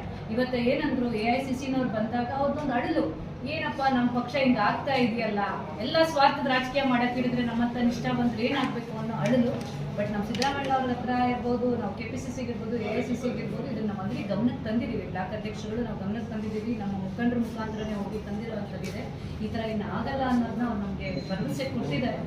ಅವರು ಈ ಥರ ಮುಂದೆ ನಡೆಯಲ್ಲ. ಚುನಾವಣೆಯಲ್ಲಿ ಒಂದು ಟಿಕೆಟ್ ಕೊಡಬೇಕು ಅಂತಂದ್ರೆ, ಇಲ್ಲಿಂದ ನಿಮಗೂ ಗೊತ್ತು ಎಷ್ಟು ಸಾರಿ ಕಾಂಗ್ರೆಸ್ ಕಾರ್ಯಕ್ರಮಗಳು, ಭಾರತ್ ಜೋಡೋ ಇರ್ಬೋದು, ಮತ್ತೆ ಮೇಕೆದಾಟು ಪ್ರೋಗ್ರಾಮ್ ಇರ್ಬೋದು, ಸ್ವಾತಂತ್ರ್ಯೋತ್ಸವ ಇರ್ಬೋದು, ಕಾಂಗ್ರೆಸ್ ಕಾರ್ಯಕ್ರಮ ಅಂತಂದ್ರೆ ಪಕ್ಷ ಕಟ್ಟೋಕೆ ಇಲ್ಲಿಂದ ಸಾವಿರಾರು ಜನರ ಕಾರ್ಯಕ್ರಮಗಳಿಗೆ ಕರ್ಕೊಂಡು ಹೋಗಿದ್ದೀವಿ. ಪಕ್ಷ ಕಟ್ಟುವಂತ ಕೆಲಸ ಮಾಡಿದ್ದಾರೆ. ಎಲ್ಲ ನೋಡಿ ಗುರುತಿಸಿನೇ ಕಾಂಗ್ರೆಸ್ ಇಂದ B.Pharm ಕೊಟ್ಟರು. ಕಾಂಗ್ರೆಸ್ ಒಂದು ದೊಡ್ಡ ಪಕ್ಷ, ಅದರಲ್ಲಿ ಹೆಂಗಿರುತ್ತೆ ಅಂತಂದ್ರೆ ಎಲ್ಲ ಅದನ್ನೆಲ್ಲ ಅನುಸರಣೆ ಮಾಡಿಕೊಂಡೆ ಕಾಂಗ್ರೆಸ್ ಪಕ್ಷ ಕೂಡ ಅದೇ ರೀತಿನೇ ಕೊಡ್ತಾರೆ. ಏನಾಗಿದೆ ಈಗ ನಮ್ದು ಹೇಳ್ತೀನಿ, ವಿ ಮುನಿಯಪ್ಪನವರು ಜಿಲ್ಲೆಯ ಆಡಳಿತ ನಾಯಕರು. ಅವ್ರ ಮೇಲೆ ನನಗೆ ವಿಶೇಷವಾದ ಗೌರವ ಇದೆ. ನಾನು ಆ ಮನೆಯಲ್ಲಿ ಒಬ್ಳು, ಕುಟುಂಬದಲ್ಲಿ ಒಬ್ಳ. ಆ ಕುಟುಂಬದಲ್ಲಿ ನನ್ನ ಸ್ವಾರ್ಥಕ್ಕೋಸ್ಕರ ರೋಡಲ್ಲಿ ನಿಂತ್ಕೊಂಡು ಬೈದ್ಬಿಟ್ಟು ಬಂದು ಪಕ್ಕದಲ್ಲಿ ಕೂತ್ಕೊಂಡು ಹಾರ ಹಾಕ್ಬಿಟ್ಟು ಏನ್ರಿ ಆ ಅಪ್ಪನ ನಮ್ಗೆ ವಿ ಮುನಿಯಪ್ಪನ ಯಾಕ್ರಿ ಹಿಂಗೆ ಮಾಡ್ತಾ ಇದ್ದೀವಿ? ಆ ಅಪ್ಪ ದೇವರು ರೀ, ಇಡೀ ಜಿಲ್ಲೆನ ಆಳಿರೋವಂಥ ದೇವರು ರೀ. ಅವ್ರನ್ನ ದಯವಿಟ್ಟು ಸ್ವಾರ್ಥಕ್ಕೋಸ್ಕರ ಬಳಸ್ಕೋಬೇಡಿ. ವಿ ಮುನಿಯಪ್ಪ ಅಂತಂದ್ರೆ ಈ ಕಾಂಗ್ರೆಸ್ ಭವನ ನಮ್ಮ ರಾಮಾಯಣವ್ರು ಕಟ್ಟಿರೋದು, ವಿ ಮುನಿಯಪ್ಪನವ್ರು ಕಟ್ಟಿ ಬೆಳೆಸಿರೋಂಥ ಕಾಂಗ್ರೆಸ್ ಭವನ. ಇದು ದೇವಸ್ಥಾನ ಇದ್ದಂಗೆ. ಇದನ್ನ ಅಪವಿತ್ರ ಮಾಡಬೇಡಿ, ಸ್ವಾರ್ಥಕ್ಕೋಸ್ಕರ ರಾಜಕೀಯ ಮಾಡಬೇಡಿ. ವಿ ಮುನಿಯಪ್ಪ ಅಂದರೆ ಇವತ್ತು ದೇವರೇ, ಇವತ್ತಿಗೂ ನಾವು ವಿ ಮುನಿಯಪ್ಪ ಅಂದರೆ ಜೈ ಅಂತೇಳಿ. ಆ ಥರ ಸಿದ್ಧಾಂತ ಅವ್ರು ಮಾಡಿದಂಥ ರಾಜಕೀಯ, ಅವರ ಮಿನಿಸ್ಟರ್ ಆಗಿದ್ದಾಗಂತ ಇದ್ದಂಥ ಕಾಲ ಎಂಥ ಕಾಲ ರೀ, ಎಲ್ಲ ಎಷ್ಟು ಚೆನ್ನಾಗಿದ್ದಂಥ ಕಾಲ. ದಯವಿಟ್ಟು ಸ್ವಾರ್ಥಕ್ಕೆ ಬಳಸ್ಬೇಡಿ ಅವ್ರನ್ನ, ಅದೊಂದೇ ನಾನು ಹೇಳ್ತೀನಿ. ಸರ್, ಈಗ ಮುಂದೆ ಸ್ಥಳೀಯ ಚುನಾವಣೆಗಳು ಬಂದಾಗ ತಮ್ಮ ಜೊತೆಯಲ್ಲಿರುವಂಥ ಅಭ್ಯರ್ಥಿಗಳು ಮಾಡ್ತೀರಿ, ಆಗ ಇಂಡಿಪೆಂಡೆಂಟ್ ಅಂತೇಳಿ ನೀವು ಹೇಳ್ತಾ ಇರುವಂಥ ಪುಟ್ಟಣ್ಣವ್ರಿಗೆ ಅವ್ರ ಜೊತೆಯಲ್ಲಿರೋರು ನಿಮ್ಮ ಮತದ ಅಂದರೆ ಆಸ್ಪಿರೆಂಟ್ಗಳಿಗೆ ಮತ ಹಾಕಲ್ಲ. ನಿಮ್ಮ ಇಬ್ಬರು ಜಗಳ ಮಧ್ಯದಲ್ಲಿ ಕಾರ್ಯಕರ್ತರು ತಬ್ಬಲಿಗಳಾಗ್ತಾರೆ. ಇದ್ರ ಬಗ್ಗೆ ಏನು ಹೇಳ್ತೀವಿ ಸರ್? ಖಂಡಿತ ನಾನು ಒಂದು ನಿಮಿಷ ಅದ್ರ ವಿಚಾರವಾಗಿ ಹೇಳ್ತೀನಿ. ಈಗ ಕಾಂಗ್ರೆಸ್ ಪಕ್ಷದ ಕಾರ್ಯಕ್ರಮ ಅಂತಂದ್ರೆ, ಈಗ ನೀವು ನೋಡಿದ್ರಿ, ತಾವು ಮಾಧ್ಯಮ ಮಿತ್ರರೆಲ್ಲ ನೋಡಿದ್ರಿ, ಕಾಂಗ್ರೆಸ್ ಪಕ್ಷದ ಕಾರ್ಯಕ್ರಮದಲ್ಲಿ ಅಫಿಷಿಯಲ್ ಕ್ಯಾಂಡಿಡೇಟು, ಬ್ಲಾಕ್ ಪ್ರೆಸಿಡೆಂಟ್ಸು, ಮತ್ತೆ ನಮ್ಮ ಕಾರ್ಯಕ್ರಮಕ್ಕೆ ಕಾಂಗ್ರೆಸ್ನಿಂದ ಡಿಸ್ಟಿಕ್ ಪ್ರೆಸಿಡೆಂಟ್ ಬಂದರು, KPCCಯಿಂದ ಇನ್ಚಾರ್ಜ್ ಉದಯಶಂಕರ್ ಅವರು ಬಂದರು, ಉಪಾಧ್ಯಕ್ಷರು ಬಂದು ನಮ್ಮ ಕೃಷ್ಣರಾಜು ಅವರು ಬಂದರು. ಅದೇ ಒಂದು ಇಂಡಿಪೆಂಡೆಂಟ್ ಕ್ಯಾಂಡಿಡೇಟ್ ನಮ್ಮ ಕಾರ್ಯಕ್ರಮಕ್ಕೆ 3,000 ರೂಪಾಯಿ ಹೆಚ್ಚಿನ ಜನ ಸೇರಿದ್ರು, ಕಾರ್ಯಕರ್ತರು ಮುಖಂಡರೆಲ್ಲ ನಮ್ಮ ಎಲ್ಲ ಬ್ಲಾಕಿಂದ ಎಲ್ಲ ವಾರ್ಡಿಂದನೂ ಬಂದು ಸೇರಿದ್ರು. ಅದೇ ಇಂಡಿಪೆಂಡೆಂಟ್ ಕ್ಯಾಂಡಿಡೇಟ್ ಬಂದಾಗ 100-150 ಜನ ಸೇರಿದ್ರು. ಇರಲಿ, ಇಂಡಿಪೆಂಡೆಂಟ್ ಅಂತಂದಾಗ ನಾನು ಹೇಳೋದು, ಇಲ್ಲಿ ಪಕ್ಷೇತರ ಅಭ್ಯರ್ಥಿಗಳು ಹಾಕೇ ಆಗ್ತಾರೆ. ಇವತ್ತೇನಾಗಿದೆ, ಕಾಂಗ್ರೆಸ್ ಪಕ್ಷದ ಎಲ್ಲ ಕಾರ್ಯಕರ್ತರು ಮುಖಂಡರಿಗೆ ಒಂದು ಅರಿವಾಗಿದೆ. ಕಾಂಗ್ರೆಸ್ ಪಕ್ಷ ಅಂತಂದ್ರೆ ರಾಜೀವ್ ಗೌಡ್ರು ಇಲ್ಲ ಅಫಿಷಿಯಲ್ ಕ್ಯಾಂಡಿಡೇಟು, ಹಿಂದೆ ಏನೋ ಕಾರಣಾಂತರಗಳಿಂದ ನಮ್ಮ B.Pharm ಬರೋದು ಲೇಟ್ ಆಗಿದ್ರಿಂದ ಜನಗಳಲ್ಲಿ ಗೊಂದಲ ಮುಟ್ಟಿಸಿದ್ರು. ನನಗೆ B.Pharm ಬರುತ್ತೆ ಅನ್ನೋ ಒಂದು ಉದ್ದೇಶದಿಂದ ಅದು ಕಳೆದ ಬಾರಿ ತೊಂದರೆ ಆಗಿದೆ. ಈಗ ಎಲ್ರಿಗೂ ಅರಿವಾಗಿದೆ, ಯಾರು ಎಷ್ಟೇ ಹಾಕೊಂಡ್ರು ಕೂಡ, ಏನೇ ಹಾಕೊಂಡ್ರು ಕೂಡ ಕಾಂಗ್ರೆಸ್ ಪಕ್ಷದಿಂದ ಅಫಿಷಿಯಲ್ ಕ್ಯಾಂಡಿಡೇಟ್ ಆಯ್ಕೆ ಮಾಡೋದೇ ಬ್ಲಾಕ್ ಪ್ರೆಸಿಡೆಂಟ್ಸು ಮತ್ತೆ ಕ್ಯಾಂಡಿಡೇಟ್ ಮುಖಾಂತರ ಆಗೋದ್ರಿಂದ ಬೇರೆಯವ್ರು ಇಂಡಿಪೆಂಡೆಂಟ್ ಅಲ್ಲಿ ಏನಾಕಿದ್ರು ಕೂಡ ಪಕ್ಷದಲ್ಲಿ ಇರುವಂಥವ್ರು ಏನಾಗಿದ್ದಾರೆ, ಎಲ್ಲರೂ ಒಗ್ಗಟ್ಟಾಗಿದ್ದಾರೆ. ಇಲ್ಲಿ ಅವ್ರ ಜೊತೆಲಿ ಇದ್ದಂಥವ್ರು ಕೂಡ ಕಾಂಗ್ರೆಸ್ ಪಕ್ಷ ಅಂತ ಕನ್ಫ್ಯೂಷನ್ ಆಗಿದ್ದಂಥವ್ರು ಕೂಡ ಬಂದು ನಮ್ಮಲ್ಲಿ ಎಷ್ಟೋ ಜನ ಕಾಂಗ್ರೆಸ್ ಪಕ್ಷದಲ್ಲಿ ಇರಬೇಕು, ನಾವು ಒಗ್ಗಟ್ಟಾಗಿರ್ಬೇಕು ಅಂತ ಇವತ್ತೆಲ್ಲರೂ ಕೂಡ ಅರಿವು ಮೂಡಿ ಬಂದಿದ್ದಾರೆ. ಒಗ್ಗಟ್ಟಾಗಿ ಖಂಡಿತ ಹೇಳ್ತಿದ್ದೀನಿ. ಇಂಡಿಪೆಂಡೆಂಟ್ ಆಗಿ ಹಾಕ್ಸಿದ್ರು ಕೂಡ ಒಂದಂಕಿಯಲ್ಲಿ ಓಟ್ಸ್ ತಗೋಬೋದು, ಬಿಟ್ರೆ ಅವ್ರು ಯಾವುದೇ ಒಂದು ಮೆಂಬರ್ಗಳನ್ನು ಕೂಡ ಗೆಲ್ಲಕ್ಕಾಗಲ್ಲ. ನಾನು ಮಾತನ್ನು ಹೇಳಕ್ಕೆ ಇಷ್ಟಪಡ್ತೀನಿ. ಕಾಂಗ್ರೆಸ್ ಪಕ್ಷದಲ್ಲಿ ಭದ್ರಕೋಟೆ ಇಲ್ಲಿ ಇವತ್ತೇನಾಗಿದೆ ಅಂದ್ರೆ ಎಲ್ಲರಿಗೂ ಅರಿವು ಮೂಡಿದೆ. ಏನಾಗಿದೆ, ಕಾಂಗ್ರೆಸ್ ಪಕ್ಷ ಅಂತಂದ್ರೆ ರಾಜೀವ್ ಗೌಡ್ರು, ಕಾಂಗ್ರೆಸ್ ಪಕ್ಷ ಅಂತಂದ್ರೆ KPCCಯಿಂದ ಇವತ್ತು ನಮ್ಮ AICCಯಿಂದ ಇವತ್ತು B.Pharm ಕೊಟ್ಟರೆ ರಾಜೀವ್ ಗೌಡ್ರ ನೇತೃತ್ವದಲ್ಲಿ ಏನು ನಡೆಯುತ್ತೋ ಅವರೇ ಅಫಿಷಿಯಲ್ ಕ್ಯಾಂಡಿಡೇಟ್ ಅನ್ನೋದು ಅರಿವಾಗಿದೆ. ಈಗ ಜನಗಳನ್ನ ಕನ್ಫ್ಯೂಸ್ ಮಾಡಕ್ ಆಗೋದಿಲ್ಲ. ಅವ್ರು ಏನೇ ಇಲ್ಲ ಸಲ್ಲದು ವಿರೋಧಗಳು ಮಾಡಕ್ ಹೋದ್ರು ಕೂಡ ಅದು ಪೊಲೀಸಲ್ಲ ಅನ್ನೋ ಮಾತನ್ನು ಹೇಳ್ತಿದ್ದೀನಿ. ಅವರ ಒಟ್ಟಿಗೆ ನಮ್ಮ ಕಾಂಗ್ರೆಸ್ನ ಯಾರು ಸ್ಥಳೀಯ ಚುನಾವಣೆಗಳಲ್ಲಿ ಯಾರೆಲ್ಲ ಕಂಟೆಸ್ಟ್ ಮಾಡ್ತಾರೆ ಅವರೊಟ್ಟಿಗೆ ನಾವು ನಿಂತ್ಕೋತೀವಿ. ಆ ಥರದ ಅರಿವು ಮೂಡಿಸ್ತೀವಿ. ಇಂಡಿಪೆಂಡೆಂಟ್ ಆಗಿ ಈ ಸಾರಿ ಅದೆಲ್ಲ ಜನಗಳು ಅನ್ಕೊಂಡಿರ್ಬೋದು ಅಷ್ಟೇನೆ. ಜನಗಳಿದ್ದಾರೆ ಹೆಂಗೆ ಅಂದ್ರೆ, ಕಾಂಗ್ರೆಸ್ ಪಕ್ಷದಿಂದ ಇದ್ದಾರೆ, ವ್ಯಕ್ತಿ ಪರವಾಗಿಲ್ಲ, ನನ್ನ ಪರವಾಗಿಲ್ಲ, ಇನ್ನೊಬ್ರು ಪರವಾಗಿಲ್ಲ, ಕಾಂಗ್ರೆಸ್ ಪರವಾಗಿದ್ದಾರೆ. ಇವತ್ತು ಕಾಂಗ್ರೆಸ್ ಪಕ್ಷದ ಮುಖಂಡರುಗಳು ಕಾರ್ಯಕರ್ತರು ಇದ್ದಾರೆ ಇಲ್ಲಿ, ಅವ್ರ ಪರವಾಗಿ ಹೋಗ್ತಾರೆ. ಕಾಂಗ್ರೆಸ್ ಪಕ್ಷದ ಪರವಾಗಿ ಕೆಲಸ ಮಾಡೋದಕ್ಕೆ ಎಲ್ಲರೂ ಕೂಡ ಸಿದ್ಧವಾಗಿದ್ದಾರೆ. ಹಂಗಾಗಿ ಯಾವುದೇ ಕಾರಣಕ್ಕೂ ಸ್ಥಳೀಯ ಚುನಾವಣೆಗಳಲ್ಲಿ ಯಾರು ಎದುರಂತ ಅವಶ್ಯಕತೆನೂ ಇಲ್ಲ, ಯಾರು ನಾವು ಅಂಜೋ ಅವಶ್ಯಕತೆನೂ ಇಲ್ಲ. ಒಟ್ಟಾರೆ ಆ ಎಲೆಕ್ಷನ್ಗಳನ್ನ ಒಳ್ಳೆ ರೀತಿಯಲ್ಲಿ ಎದುರಿಸ್ತೀವಿ. ನಮ್ಮ ಬೆನ್ನೆಲುಬಿಗೆ ಇವತ್ತು ಕಾಂಗ್ರೆಸ್ ಪಕ್ಷದ ನಮ್ಮ ಮುಖ್ಯಮಂತ್ರಿ ಸಿದ್ದರಾಮಯ್ಯನವರಿದ್ದಾರೆ, ನಮ್ಮ KPCC ಅಧ್ಯಕ್ಷರಾದ DK ಶಿವಕುಮಾರ್ ಅವರಿದ್ದಾರೆ. ಆ ರೀತಿಯ ಪಕ್ಷ ವಿರೋಧಿ ಕೆಲಸಗಳು ಮತ್ತೆ ಮಾಡಿದ್ದೇ ಆದರೆ, ನನ್ನ ಒಂದು ಚುನಾವಣೆಯಲ್ಲೂ ಕೂಡ ಪಕ್ಷ ವಿರೋಧಿ ಕೆಲಸ ಮಾಡಿದ್ದಕ್ಕೆ ಕಾಂಗ್ರೆಸ್ ಪಕ್ಷದಲ್ಲಿ ಸ್ಟ್ರಿಕ್ಟ್ ಡಿಸಿಪ್ಲಿನ್ ಆಕ್ಷನ್ ತಗೊಂಡ್ರು. ಏನಂದ್ರೆ, ಪಕ್ಷ ವಿರೋಧಿ ಕೆಲಸ ಮಾಡಿ ಯಾರೇ ಆಗಲಿ